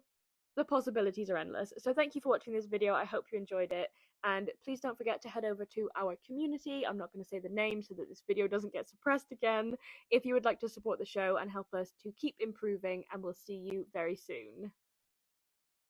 Welcome back to Roll for Puppet, the series where we let these dice design our next creature. And today, this one is for you, Order 1751. Thank you so much for trusting us and the dice to make you this randomized puppet. We can't wait to show you, and let's get started. As always, by rolling for our head shape, and we have rolled a 20 for dealer's choice, which is very exciting. So now we need to roll for our personality, and the dice said that this puppet needs to be mythical and from the lore, which hands down is one of my favourite personality roles. So as our dealer's choice head shape, we're going to be making a Frode. It really doesn't get rolled enough and definitely creates some of my favourite puppets of all time. For example, the Frankenfrode that we made in Halloween in season 2. The head shape is just so fun and so versatile, so we're going to go with that today. We're going to be making a mythical Frode. We have our F for Frode on the mouth plate, which then gets glued into the head with the forbidden ice cream sandwiches, and we're ready for our we're ready for our foam reveal. And next we need to roll for our fabric, first of all for the amount of colours on this puppet, and we have rolled 3, so those 3 colours are going to be, we have double 4s for pink and we have a 6 for brown, but of course we need to re-roll one of the 4s because this puppet demanded 3 different colours. So we're going to re-roll that 4 and we have a 10 for green. So we have pink, green and brown, which is perfect for a mythical Frode. So we're going to start with this beautiful kind of coffee coloured brown fleece. And we're going to use that to cover the head of the puppet. And then we're going to bring in the other colours on the rest of the puppet. So we're going to have a little bit of green on the front of the body, and we're going to have some beautiful, rich brown fur on the back of the body and also the arms. So I'm just cutting all of the seams and pinning it in place, ready for me to hand sew the head. Then we have the green and the brown mix on the body, half fleece and half fur, which always just looks so beautiful. And these colours mixed with the head shape, mixed with the personality roll, just give foresty creature, little fairy, little mythical woodland dweller, and I absolutely love them. So for the hands, we're going to sew up this really lovely pink fleece, and then hand sew those onto the furry brown arms. There's the little head shape in action. It is such a fun head shape. Definitely doesn't get used enough. And then we're going to doll joint the arms onto the puppet's body, do a little happy dance, and we're going to be ready for our fabric reveal. Here is our mythical green, brown and pink Frode so far. But of course, they now need some eyes. So we're going to roll for those, and we have a 1 for dot eyes. Nice and simple, bright expression, really easy to bring some character with a pair of dot eyes. So I'm just trying, this is sped up, this is me trying to find the right positioning because obviously the expression of the puppet can change its whole personality. Once those are screwed on, we're going to roll for our features, and we have double 5 for wings and 11 for horns. So 2 lots of wings. But first of all, we decided it needed a little sprig of hair on top of its head. We've gone with this really dark green foresty fur. And this kind of makes it look like a little mythical plant that came to life, like it just sprung up out of the ground. So I'm just hand sewing that in place to make the seams nice and blended. And we're adding a little row of that same green fur along the top of the body. And just look how cute they look. Tell me that is not a sentient plant. You can't, and it's absolutely adorable. Moving on to the first pair of wings, because double wings was a bold choice from the dice. We decided one should be a fleecy pair of wings in the same pink of the hands. And so we're just sewing those together, sewing in some lines of definition, and we wanted them to be draping down from the furry arms. So kind of like hidden when you're face on with the puppet, but they can dramatically swoop their arms to the side, and you'll see this mythical pair of wings underneath. So I'm just hand sewing those in place, and then look at that dramatic swoop. I really love the effect of those so much. And then for the second pair of wings, we wanted a mythical kind of fairy looking wing on the back of the puppet. And I don't know if you can see, but there's all these loose stars on the inside. Some are pink, some are brown, some are gold, and they look really beautiful, really glittery, and they have this fun effect whenever they move to help them look really alive. And then for our pair of horns, we have these tiny, teeny, rounded, 3D printed black horns, which we felt would look really cute just peeking out either side of the hair. Screw those into place. Of course, we're not finished yet though. The puppet needs a tongue, so we're sewing up a fleecy brown tongue, and then we need a spin on the Wheel of Chaos, which says today we must add an extra feature. So this little puppet definitely needed a pair of pointy fangs. I feel like this will look so cute with this puppet's expression, and also kind of mirroring the rounded puppet horns just above it. Really cute. They look like a tiny little mischievous fairy running around the woods. And then we wanted to add a little extra touch, a little finishing touch, some definition and some shading to the ribs in the wings and also to the tongue, and just adding a little finishing touch, the puppet is ready to admire themselves in the mirror, and here is your finished roll for puppet. So thank you so much again for trusting us and the dice to make you this randomized puppet. I really hope you love them. I hope you enjoyed getting to watch the entire build process. It was really fun getting to dip back into some mythical characteristics. The dice really loved to double up again today. It wanted to double up on the colors, and then it obviously doubled up on 2 pairs of wings, which I'm not sure if we've ever done on a puppet before. Someone else may be able to tell me, but I don't think we've ever done double wings. But I love all these colours so much, and this was a really fun build. So I hope you love them too. As always, name suggestions and detailed backstories down in the comments, please. And yeah, we will see you very soon for another episode of Roll for Puppet, Build Your Own Puppet, Build a Gerbil. And we will see you very soon. Of course, a massive thank you to everyone on our wonderful supportive community that helps us keep making this content and improving and keep the show going. It means so much. Head over there if you'd like to support the show, and we will see you very soon.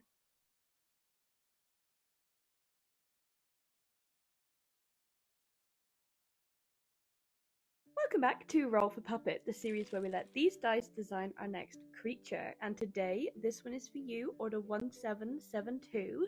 Thank you so much for trusting us and the dice to make you this randomized puppet. We can't wait to show you, and let's get started. First off, by rolling for our head shape, and we have a 19 for the birdie head shape. And now, of course, we need our personality with the chaos dice, which perfectly shut the dice box and then rolled onto the floor, landing on Sleepy. So we have an EP birdie coming up, and let's get started by cutting out our reticulated foam pattern, of course, on the bandsaw. Now we love the bandsaw. Everyone thank the bandsaw for continuing to work for us. Gluing it all together with the contact adhesive for our forbidden honey sandwich.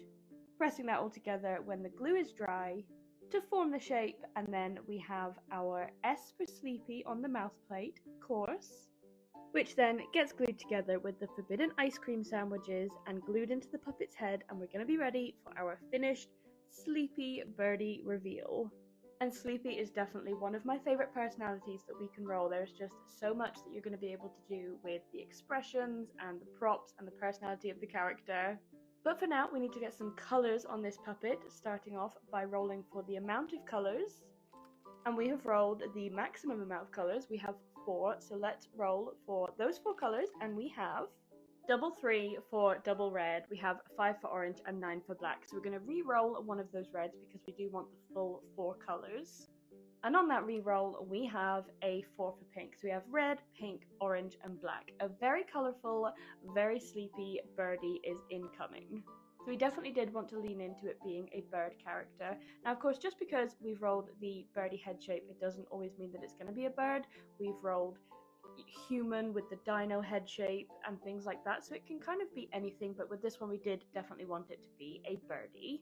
So we've got this really beautiful pale soft orange fleece, and we're going to have that on the beak of the puppet, and then this really dark fluffy wispy black and red fur that we're going to have on the rest of the head and most of the body, and also the arms as well. And this is a really beautiful color. And then we have a pale pink fleece for the hands, which we're going to sew up on the sewing machine and then obviously turn them inside out or right side in.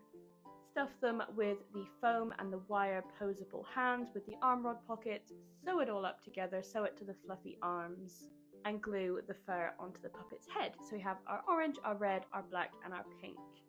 And I love this effect of the wispy fur coming back from the beak of the puppet. It looks so much like a bird.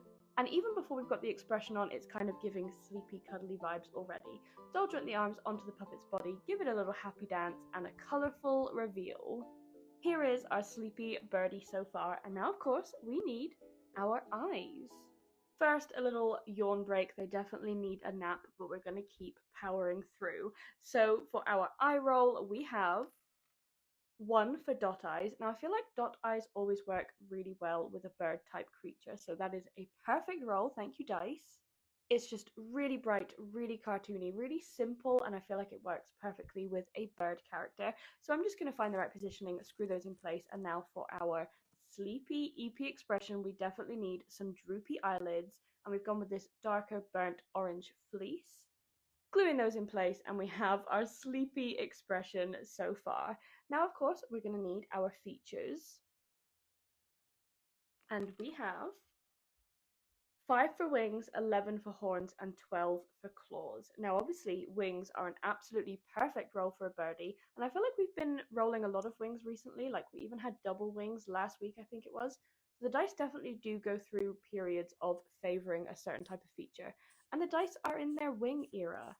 To help with the color scheme, we definitely wanted black horns, and we wanted to spray the claws black as well. So we're just going to let those dry, and then we're going to be drawing up the template for our wings. And we wanted kind of those mythical, under the arm, fleecy, very birdie like wings. So we're just going to sew those up in the same pink fleece that we have on the hands, so it all looks connected on the arms of the puppet. We're going to sew in some lines of definition between each segment of the wing, and then I'm going to hand sew those onto the furry, fluffy arm tubes. These just look so cute. I love all of these colors together. And it's always a very dramatic reveal when we have this style of arm. And then moving on to our other two features, of course, we have the claws, and once they're dry, we're just going to glue each one onto the little finger of the puppet. These kind of look like painted nails, and they look adorable. And then we have a dark orange fleecy puppet tongue, same color of the fleece as the eyelids, because every puppet needs a tongue. We're going to glue that into place in the puppet's mouth. But of course, as this is a Roll for Puppet episode, we need a spin on the Wheel of Chaos before we can be fully finished.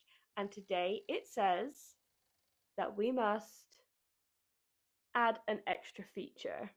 So we decided that as we're really leaning into the birdie theme, and we haven't done an owl gone in a really long time, we're actually going to go with the kind of upturned owl tail that we always use on that design, and we're going to have it again in the same pink fleece, sew it up together, sew in some lines of definition, doll joint that onto the puppet's body, and then for some finishing touches and definition and just extra detail, we're going to go around and add some shading into all of the definition lines that we'd sewed in earlier, as well as the tongue. They have a little red coffee cup to match their very sleepy persona. They need to be caffeinated, and here is your finished Roll for Puppet. So I really hope you love it. I hope you enjoyed getting to watch the entire build process of them coming together. They absolutely, I would say they cannot wait to meet you, but they are just so tired. I'm not sure they're 100% convinced of anything right now, but once they get there and you give them a nice shot of espresso, I'm sure everything will be fine. So thank you so much for watching this video. I really hope you enjoyed it. We absolutely loved bringing this character together. Their expression and color scheme is just so fun. And it's always so lovely to bring one of these characters to life. So again, thank you so much for watching, and we'll see you very soon for another episode. Names and detailed backstories in the comments below, as always, please, and we'll see you very soon. Of course, if you would like to support the show, head on over to our community. It would mean so much to us to help us keep this content going, and just the support over there really makes our day. So thank you to everyone here named on screen, and we will see you very soon. Welcome back to Roll for Puppet, the series where we let these dice design our next creature. And today, this one is for you, Order 1780. Thank you so much for trusting us and the dice to make you this randomized puppet. We cannot wait to show you, and let's get started. As always, by rolling for our head shape. And today, we magically put one dice in and two came out because one must have still been in the Gerbils mouth. But anyway, we rolled a 14 for the dino head shape. Now, of course, we need to roll for our personality with our chaos dice, and it says that this dino is going to be a cuteness overload. So let's get started by cutting out our articulated foam pattern. All of our patterns are currently in the phase of being digitized by a local company, which is very exciting. So patterns and files coming very soon, gluing it all together with our contact adhesive for our forbidden honey sandwich, pressing the foam structure together when the glue is dry. Then, of course, we have our D for Dino on the wooden mouth plate, which gets glued together with the forbidden ice cream sandwiches and into the puppet's head. Ready for our full foam reveal. And here is our cuteness overload dino puppet so far. This is definitely one of the cutest head shapes. It's so cuddly, and now this puppet needs some colors, and we're going to start off by rolling for the amount of colors, and we have 2. And those 2 colors are going to be 2 for white and 7 for purple. So those are really great colors, and we're going to start with this really beautiful, soft, fluffy white fur, and that's going to be the belly of the puppet. And then we have this really nice, pale, kind of lilac toned fleece, and that's going to be the skin of the puppet. I feel like these colours complement each other really well, and the white fluffy belly fleece is just so soft and cuddly, so it works really well with the cuteness overload. So once we've cut all of our fabrics out, we're going to sew most of it up on the sewing machine, the fur for the belly, and then the purple fleece for the arms, the hands, and then the fleece on the puppet's head is going to be hand sewn later. Once the arms are sewn up, I'm going to cut them out, turn them inside out, and then I'm going to stuff the hands and the arms inside. The foam hands obviously have the arm rod pockets and also the posable wire inserts. Then the fleece on the puppet's face is going to be glued around the mouth plate, and then I'm going to pin it in place, trim off all of the extra fabric that I don't need, and then I'm going to hand sew the seams together. Obviously, everything you're seeing takes much longer. This is all sped up a million times because otherwise this video would be 10 hours long. So I'm just sewing the seam down the middle of the puppet's head, and then we're going to doll joint the arms onto the body, ready for our little happy dance and our colourful reveal. So here is our cuteness overload purple and white dinosaur so far, and now of course they need some eyes.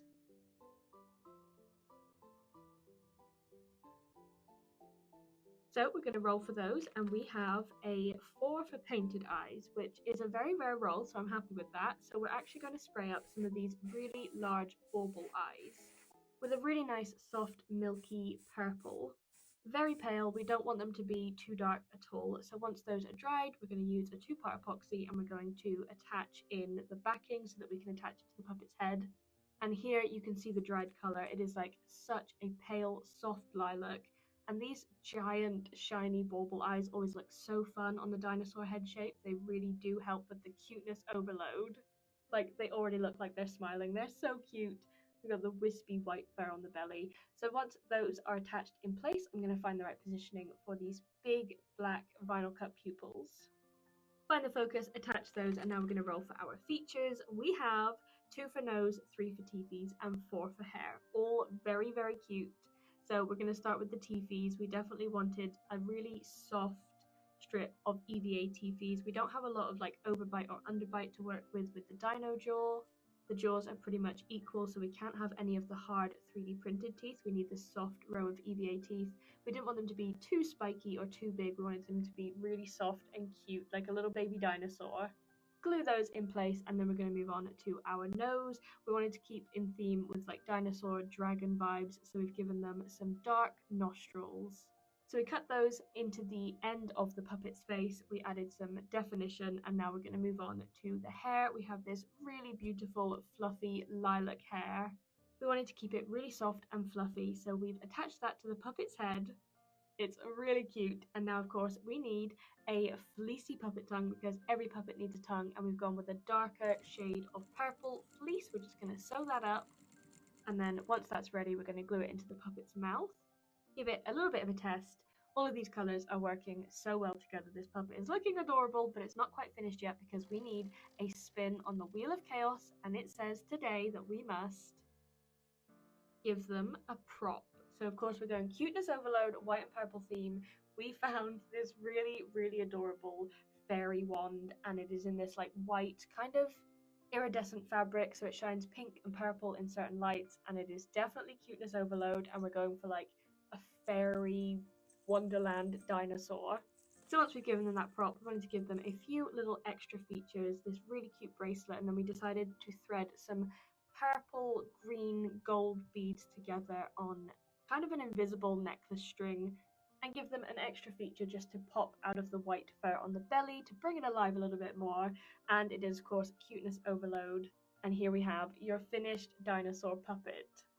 So I really hope you love them. I hope you enjoyed getting to watch the entire build process of them coming together. They're so cute, so cuddly. I love this head shape so much with the cuteness overload puppets, and these fabrics and the color choices together are just perfect. They are really cute, and they cannot wait to meet you. So thank you again for trusting us, and thank you so much for watching this video. We really hope you enjoyed it. And as always, name suggestions and detailed backstories down in the comments. I can't wait to read them, and I'm sure that the new owner will love to read them too. So they can't wait to fly off and cast some magical spells with their wand in their new home. And of course, we will see you very soon for another episode of Roll for Puppet. And if you've been enjoying this content for a really long time and you love what we do, please consider heading over to our community and supporting the show. It would mean so much. We really couldn't keep making the content that we do without the support of the lovely people over there, and there's lots of fun perks, so head over there if you'd like to, and we'll see you very soon. Welcome back to Roll for Puppet, the series where we let these dice design our next creature, and today this one is for you, Order 1784. Thank you so much for trusting us and the dice to make you this randomized puppet. We can't wait to show you, and let's get started. As always, by rolling for our head shape with a d20, and we have rolled 5 for the Gilbert head shape. Now, of course, we need a personality for this puppet with our chaos dice, and we have rolled, and it was a very chaotic roll, a sleepy Gilbert. Definitely one of my favourite personalities, so let's get started by cutting out the reticulated foam head shape. Cutting everything by hand, laboriously with the blade. I don't want to talk about it. Everything will be fine again soon, I'm sure. Once it's all cut out, we're going to glue it together with the contact adhesive for our forbidden honey sandwich. Press it all together once the glue is dry. We have our S for sleepy on the mouth plate, which then gets glued into our puppet's head, and we're ready for our foam reveal. So here is our sleepy Gilbert so far. Such a grumpy, silly head shape, and now let's move on to our colours. First of all, rolling for the amount of colours, and we have 1, so we're going to go with a monochrome colour scheme today. That one colour is a 10 for green. So this is going to be a lot of fun because we get to play with a lot of different tones of green to try and bring out the depth with a monochrome puppet, and I know that monochrome puppets are some of your favourites. So we have a dark foresty green fleece with a wispy soft olive fur, and I feel like these two colours are going to work so beautifully together. One of my favourite effects that we do sometimes with the puppets is half fleece, half fur arms, so they kind of meet in the middle at the elbow, and it looks like the fur is coming down from the body, but then it gradually fades out as it gets towards the lower part of the arm, and I feel like it just gives like mountain monster creature vibes, and I really love it. It's a little bit more complicated of a sewing job, but I feel like the effect is definitely worth it. So we're going to sew those up, and then we have the dark green fleece on the face of the puppet, which I'm just going to pin in place and then hand sew the seams. Then the wispy olive fur on the puppet's body, and we're just going to sew that up. Hand sew the fur and the fleece on the arms together once we have the arm rod pockets and the foam hands inside. Double joint them onto the puppet's body. I love these colours and this effect so far, it's really fun. And now we have our little happy dance and our colourful reveal. So here is our monochrome green sleepy Gilbert so far, and now of course it's going to need some eyes. So we have rolled a 6 for dealer's choice. Now an eye type that doesn't get rolled or chosen very much at all is the pro eyes, and I also feel like a bloodshot eye would work perfectly with a sleepy Gilbert puppet. Now normally with the pro eyes we use red detailing for the veins, but of course this is a monochrome puppet and we really want to lean into the green as much as possible, so we're actually having green veins on the bloodshot eye. Once that's done, we're obviously going to leave it to dry, and I'm going to choose our iris colour. So I wanted a different kind of shade of green. This is more of a bright yellowy green. We're going to glue that in place, and then we're going to cover the eyes in epoxy resin. This is a much quicker version of our pro eyes. This can be done in a day rather than like 72 hours, and we would have had to wait a really long time for the eye to be finished. And of course, we've gone with a Cyclops look because that's just really fun on this head shape. So we're going to find the right positioning for that eye, we're going to attach the bolt, and then we're going to screw that eye onto the puppet's head. Now for the full EP effect, we definitely need a droopy eyelid, and we've gone with this lime green fleece, which contrasts really nicely with the dark fleece on the puppet's head. Attached a really sleepy eyelid, and now of course we need our features.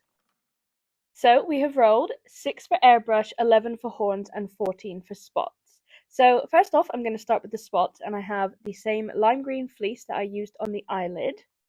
And I'm just going to tack them in place and then hand sew them onto the puppet's head. And these look really fun, really monstery, and just a little bit different.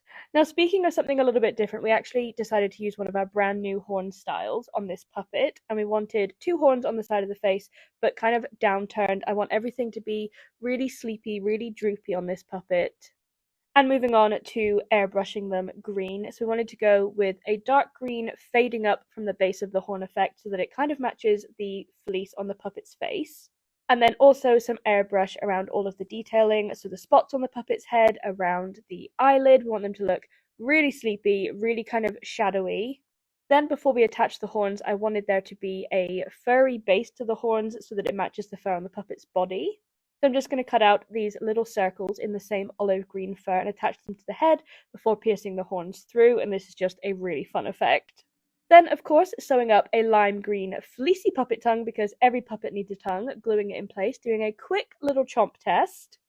And as this is a roll for puppet, we do need a spin on the Wheel of Chaos, and today it says that we must add a disguise. Now, this is something we have rarely spun on the Wheel of Chaos. This is so exciting. And we're going to be ready for our finished puppet reveal nearly without their disguise because they wanted to show you what they look like without the disguise first. They are so sleepy, so grumpy. I absolutely love the Gilbert head shape. We all know this. And the different shades of green and the different expressions are so fun. And here we have our puppet with their finished disguise. So my initial thought for this puppet was going to be that it was a sleep paralysis demon, but cute, kind of like a friendly, silly sleep paralysis demon. But this is actually them disguising themselves as a detective, investigating a string of recent break-ins, but actually using it as an excuse to just sneak into your room and stare at you whilst you sleep. Because they're jealous that they can't get enough sleep, and that is why they are so permanently grumpy and they have bloodshot eyes. I absolutely love this puppet so much, and I really liked getting to add this final feature. It is the perfect proportions for a little puppet. So thank you so much for watching. I really hope you love it. Thank you for trusting us to bring your puppet to life. Name suggestions and detailed backstories down in the comments, and of course a massive thank you to our wonderful supportive community. Head over there if you would like to see the show continue and improve. It would honestly mean so much, and we'll see you very soon for another episode. Welcome back to Roll for Puppet, the series where we let these dice design our next creature. And today, this one is for you, Order 1876. Thank you so much for trusting us and the dice. We can't wait to show you, and let's get started. First off, as always, it's been a while, but first off, by rolling for our head shape, and we have rolled a 9 for the Burrow Brownie head shape. It's been a while since we've had an all chaos episode, so this is very exciting. Next, we have to roll for our personality. And the Chaos dice says it's going to be a Cuteness Overload, so a Cuteness Overload Burrow Brownie. So let's get started by cutting out our reticulated foam pattern on the bandsaw, gluing it all together with our contact adhesive for our Forbidden Honey sandwich, pressing it all together once that glue is dry, and then we're going to have our B for Burrow Brownie on the mouth plate, which then gets glued together with our Forbidden Ice Cream sandwiches into the puppet's head. And we're going to be ready for our finished foam reveal. Now, of course, we need to roll for our colours. First of all, for the amount of colours on this puppet. And we have rolled... Oh, well, try again. We have rolled a 1 for monochrome. So we're only going to have 1 colour on this puppet. I know a lot of you love the monochrome puppets. And we have a 7 for purple. So a completely purple Burrow Brownie today. It's really fun to work with lots of different shades and textures when you roll a monochrome puppet to just bring out the different levels and the depths, but just with 1 colour. It can be a little bit of a challenge, but we're going to go with full cuteness creature baby monster today. So we have bright fluffy purple body and arms, and then we have pale lilac fleecy hands. And we're also going to have the same pale fleecy lilac on the face of the puppet, so it links in with the hands, but then the body is just fluffy and furry and scruffy and really cute and cuddly. Once the fleece is glued around the mouth plate, I'm just going to trim off all of the excess, make sure that it's fitting the puppet's head properly, and then I'm going to hand sew the seams together. I love this lilac colour so much, it's probably one of my favourite colours of all time. So once that's all sewn up and finished, we're going to move on to a little bit of fur on the puppet's head. We're going to make a little purple wig to match the same fur on the body. Once that's been sewn up, I'm going to hand sew that in place on the puppet's head. And although this is a really lengthy process and we could just glue the fur on, I really think it makes such a difference. And I just wanted to show the difference between when the fur is just glued on and then when it's actually hand sewn all of the seams. It blends in so much better, and I just much prefer it. So once that's done, we're going to add on these 2 little fluffy space buns either side of the wig, just because we want it to be a really cute hairstyle. And these I love them so much. They have a lot of bounce, a lot of movement, and they're definitely cuteness overload. Next, we need to roll for our eyes, and we have 1 for dots, which can definitely be very adorable, very cartoony. And I love that so much sometimes. The expression can just be really simple and fun. So we have, oops, these big black and white dot eyes, but we also wanted to add on some eyelids, so we did that with some dark purple fleece. And now for our features, we have a 20 for Dealer's Choice, 3 for Teefies, and 17 for Double Up. So we're definitely bringing the chaos today, and as I was saying, we're going to create these eyelids with the dark purple fleece, so we're just measuring out the right expression and then gluing them in place. This is just a nice little extra because we feel like it definitely needed it with the expression. Moving on to tongue, we wanted to bring out a completely different colour purple as well. So we have this like berry plum purple colour, and we're going to sew it together for the fleecy puppet tongue. Glue it in place, of course, because every puppet needs a tongue. And it's just a nice fun pop of a very different purple. Moving on to our teefies, we're going to have a strip of EVA teefies on the top jaw, and we're just going to cut in some definition, but we're not going to make them too spiky because this is cuteness overload, so we're going to dull them down a little bit. So they look like tiny little baby teefies coming out of the top jaw, just growing through. The puppet was definitely trying to help here, but they're not qualified for dentistry just yet, so they did keep getting told off. Now look, as soon as I put those in, the little monstery cuteness overload just came to life for me, and I think they look adorable. Now, as the Dealer's Choice, I was going to have a pair of eyelashes, but as we rolled double up, I'm going to have 2 pairs of eyelashes. So a black pair to start with, and then a purple on the outer lid, you know what I mean, on the outside. So we have double eyelashes, and then moving on to our Wheel of Chaos, it says that we must add an extra colour. I never understand why it does this. It asks us to do monochrome, and then we always seem to roll extra colour whenever it's monochrome. But anyway, we wanted to bring in some gold. I feel like gold and purple is going to go really well together, and I wanted some little bows either side of the space buns for the cuteness overload. And here is the finished puppet. So it feels really good to have a completely randomized puppet. Thank you so much for trusting us. I really hope you love them. They had a great time getting to meet Alana as well. And she's sharing all of her Burrow Brownie wisdom with her new charge before she sends it off to their new home. Thank you so much for trusting us. I love these colours so much. Their expression, their little teefies are so cute, and the space buns and the bows. Everything came together really well, and it was great fun to bring it to life. So thank you for trusting us. Thank you for watching. I really hope you love it, and of course, we will see you very soon for another episode. Thank you so much to everyone on our wonderful community. Head over there if you would like to support the show. It would mean so, so much. There's lots of fun perks, and we will see you very soon. Welcome back to a very special Christmas-themed episode of Roll for Puppet, the series where we let these dice design our next creature. Today's episode is going to be bursting with Christmas coziness and random chaos from the dice, so let's get started. This one is for you, order 1910. Thank you so much for trusting us and the dice. You said that this is going to be a Christmas present for your brother who is a puppeteer and a clown and loves D&D. So let's get started, first of all, by rolling for our puppet's head shape, and we have a 2 for the pixie head shape, which is absolutely perfect at Christmas time. Now for our personality roll with our chaos dice, and it's just been ripped out of my hand there, and we have rolled for Sleepy, a sleepy Christmas pixie. They have been up late nights for weeks in Santa's workshop trying to make sure all of the presents get ready on time, and they've just had enough. They're just exhausted. Sleepy is definitely one of my favourite personalities, and Pixie is one of my favourite head shapes, so this one should be a lot of fun. Cutting out our reticulated foam pattern and gluing it all together with our contact adhesive for our forbidden honey sandwich. Then pressing all of that together once the glue is dry, we're going to glue that together with the forbidden ice cream sandwiches into the puppet's head, and we're going to be ready for our Christmas pixie reveal. This head shape is so unique. Let's get some colours on it. First of all, we're going to roll for the amount of colours, and we have 3. And those 3 colours are 1 for blue, 2 for white, and 10 for green. Green, white, and blue. That is just perfect! We've gone with this really fluffy, soft white faux fur and this kind of dark foresty green fleece. I feel like it's a perfect combination, especially for a fluffy, sleepy pixie. So we're going to sew together the white fur on the body, and then we're going to have the dark green fleece for the hands, the arms, and the head of the puppet. So I'm just going to cut all of this out, and the green and white already is giving me Christmas vibes just on their own.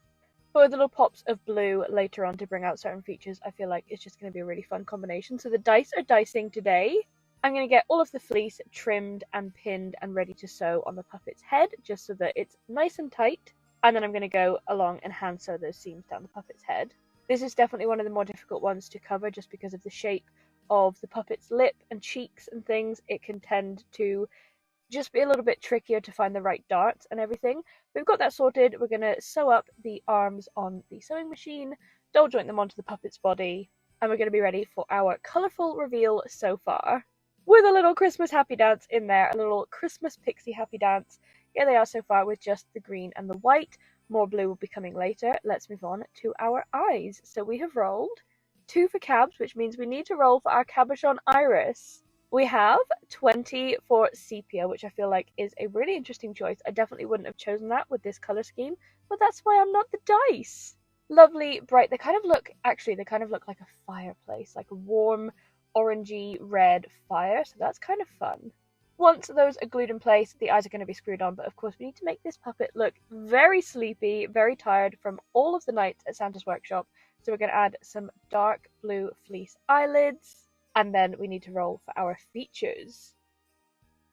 So we have 9 for eyelashes, 16 for tattoo, and 20 for dealer's choice. A very interesting spread. I'm trusting the dice. So let's get started. First of all, for our dealer's choice, we wanted them to have big, fluffy, blue, pillowy ears.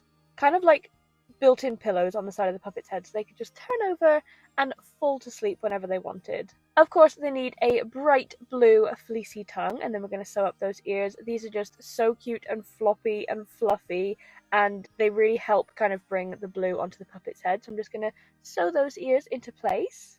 Love the combination of all the colours so far, and this electric blue fur is just so fluffy and fun. Once those are sewn in place, we're going to glue in the puppet tongue, because every puppet needs a tongue. And then moving on to our next feature of the eyelashes, we tried a few different things, and eventually we landed on kind of this little sweep of black spiky foam eyelashes just coming out of the corner of the eye, because we didn't want anything that brightened the eyes too much because he's very sleepy. Then for the tattoo, we found this really fun patch, and it's a sprout with a Christmas hat on, the absolute perfect Christmas tattoo for this pixie, and we're just going to hand sew that in place. You know, like those embroider style tattoos that are just unbelievably amazing artistry? We wanted it to look like that. But now, because it's a roll for puppet, we need our final spin on the Wheel of Chaos, and it says that we must add sparkles and glitter. Now, don't get too used to seeing this wheel, because everything is going to change in 2025.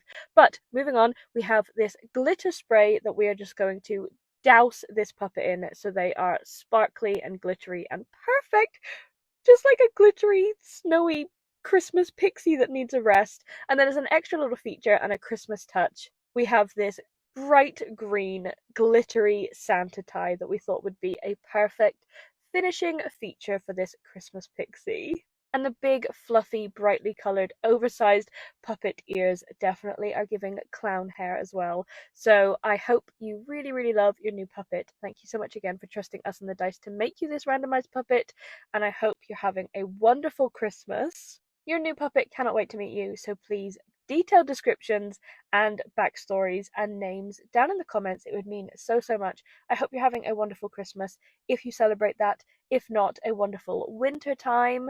And don't forget that so many things are going to have to change in 2025. So our content is going to hopefully improve, but things are going to be very, very different. So head over to the Tube app if you would like to see more of us from next month. We really appreciate you watching. We really appreciate all of the support you've given us this year, and we will see you very, very soon. Thank you, of course, to our wonderful community members who help keep this content going and help keep me going, to be honest. It really means so, so much. So head over there if you'd like to support the show and get exclusive behind the scenes content, and we will see you very, very soon.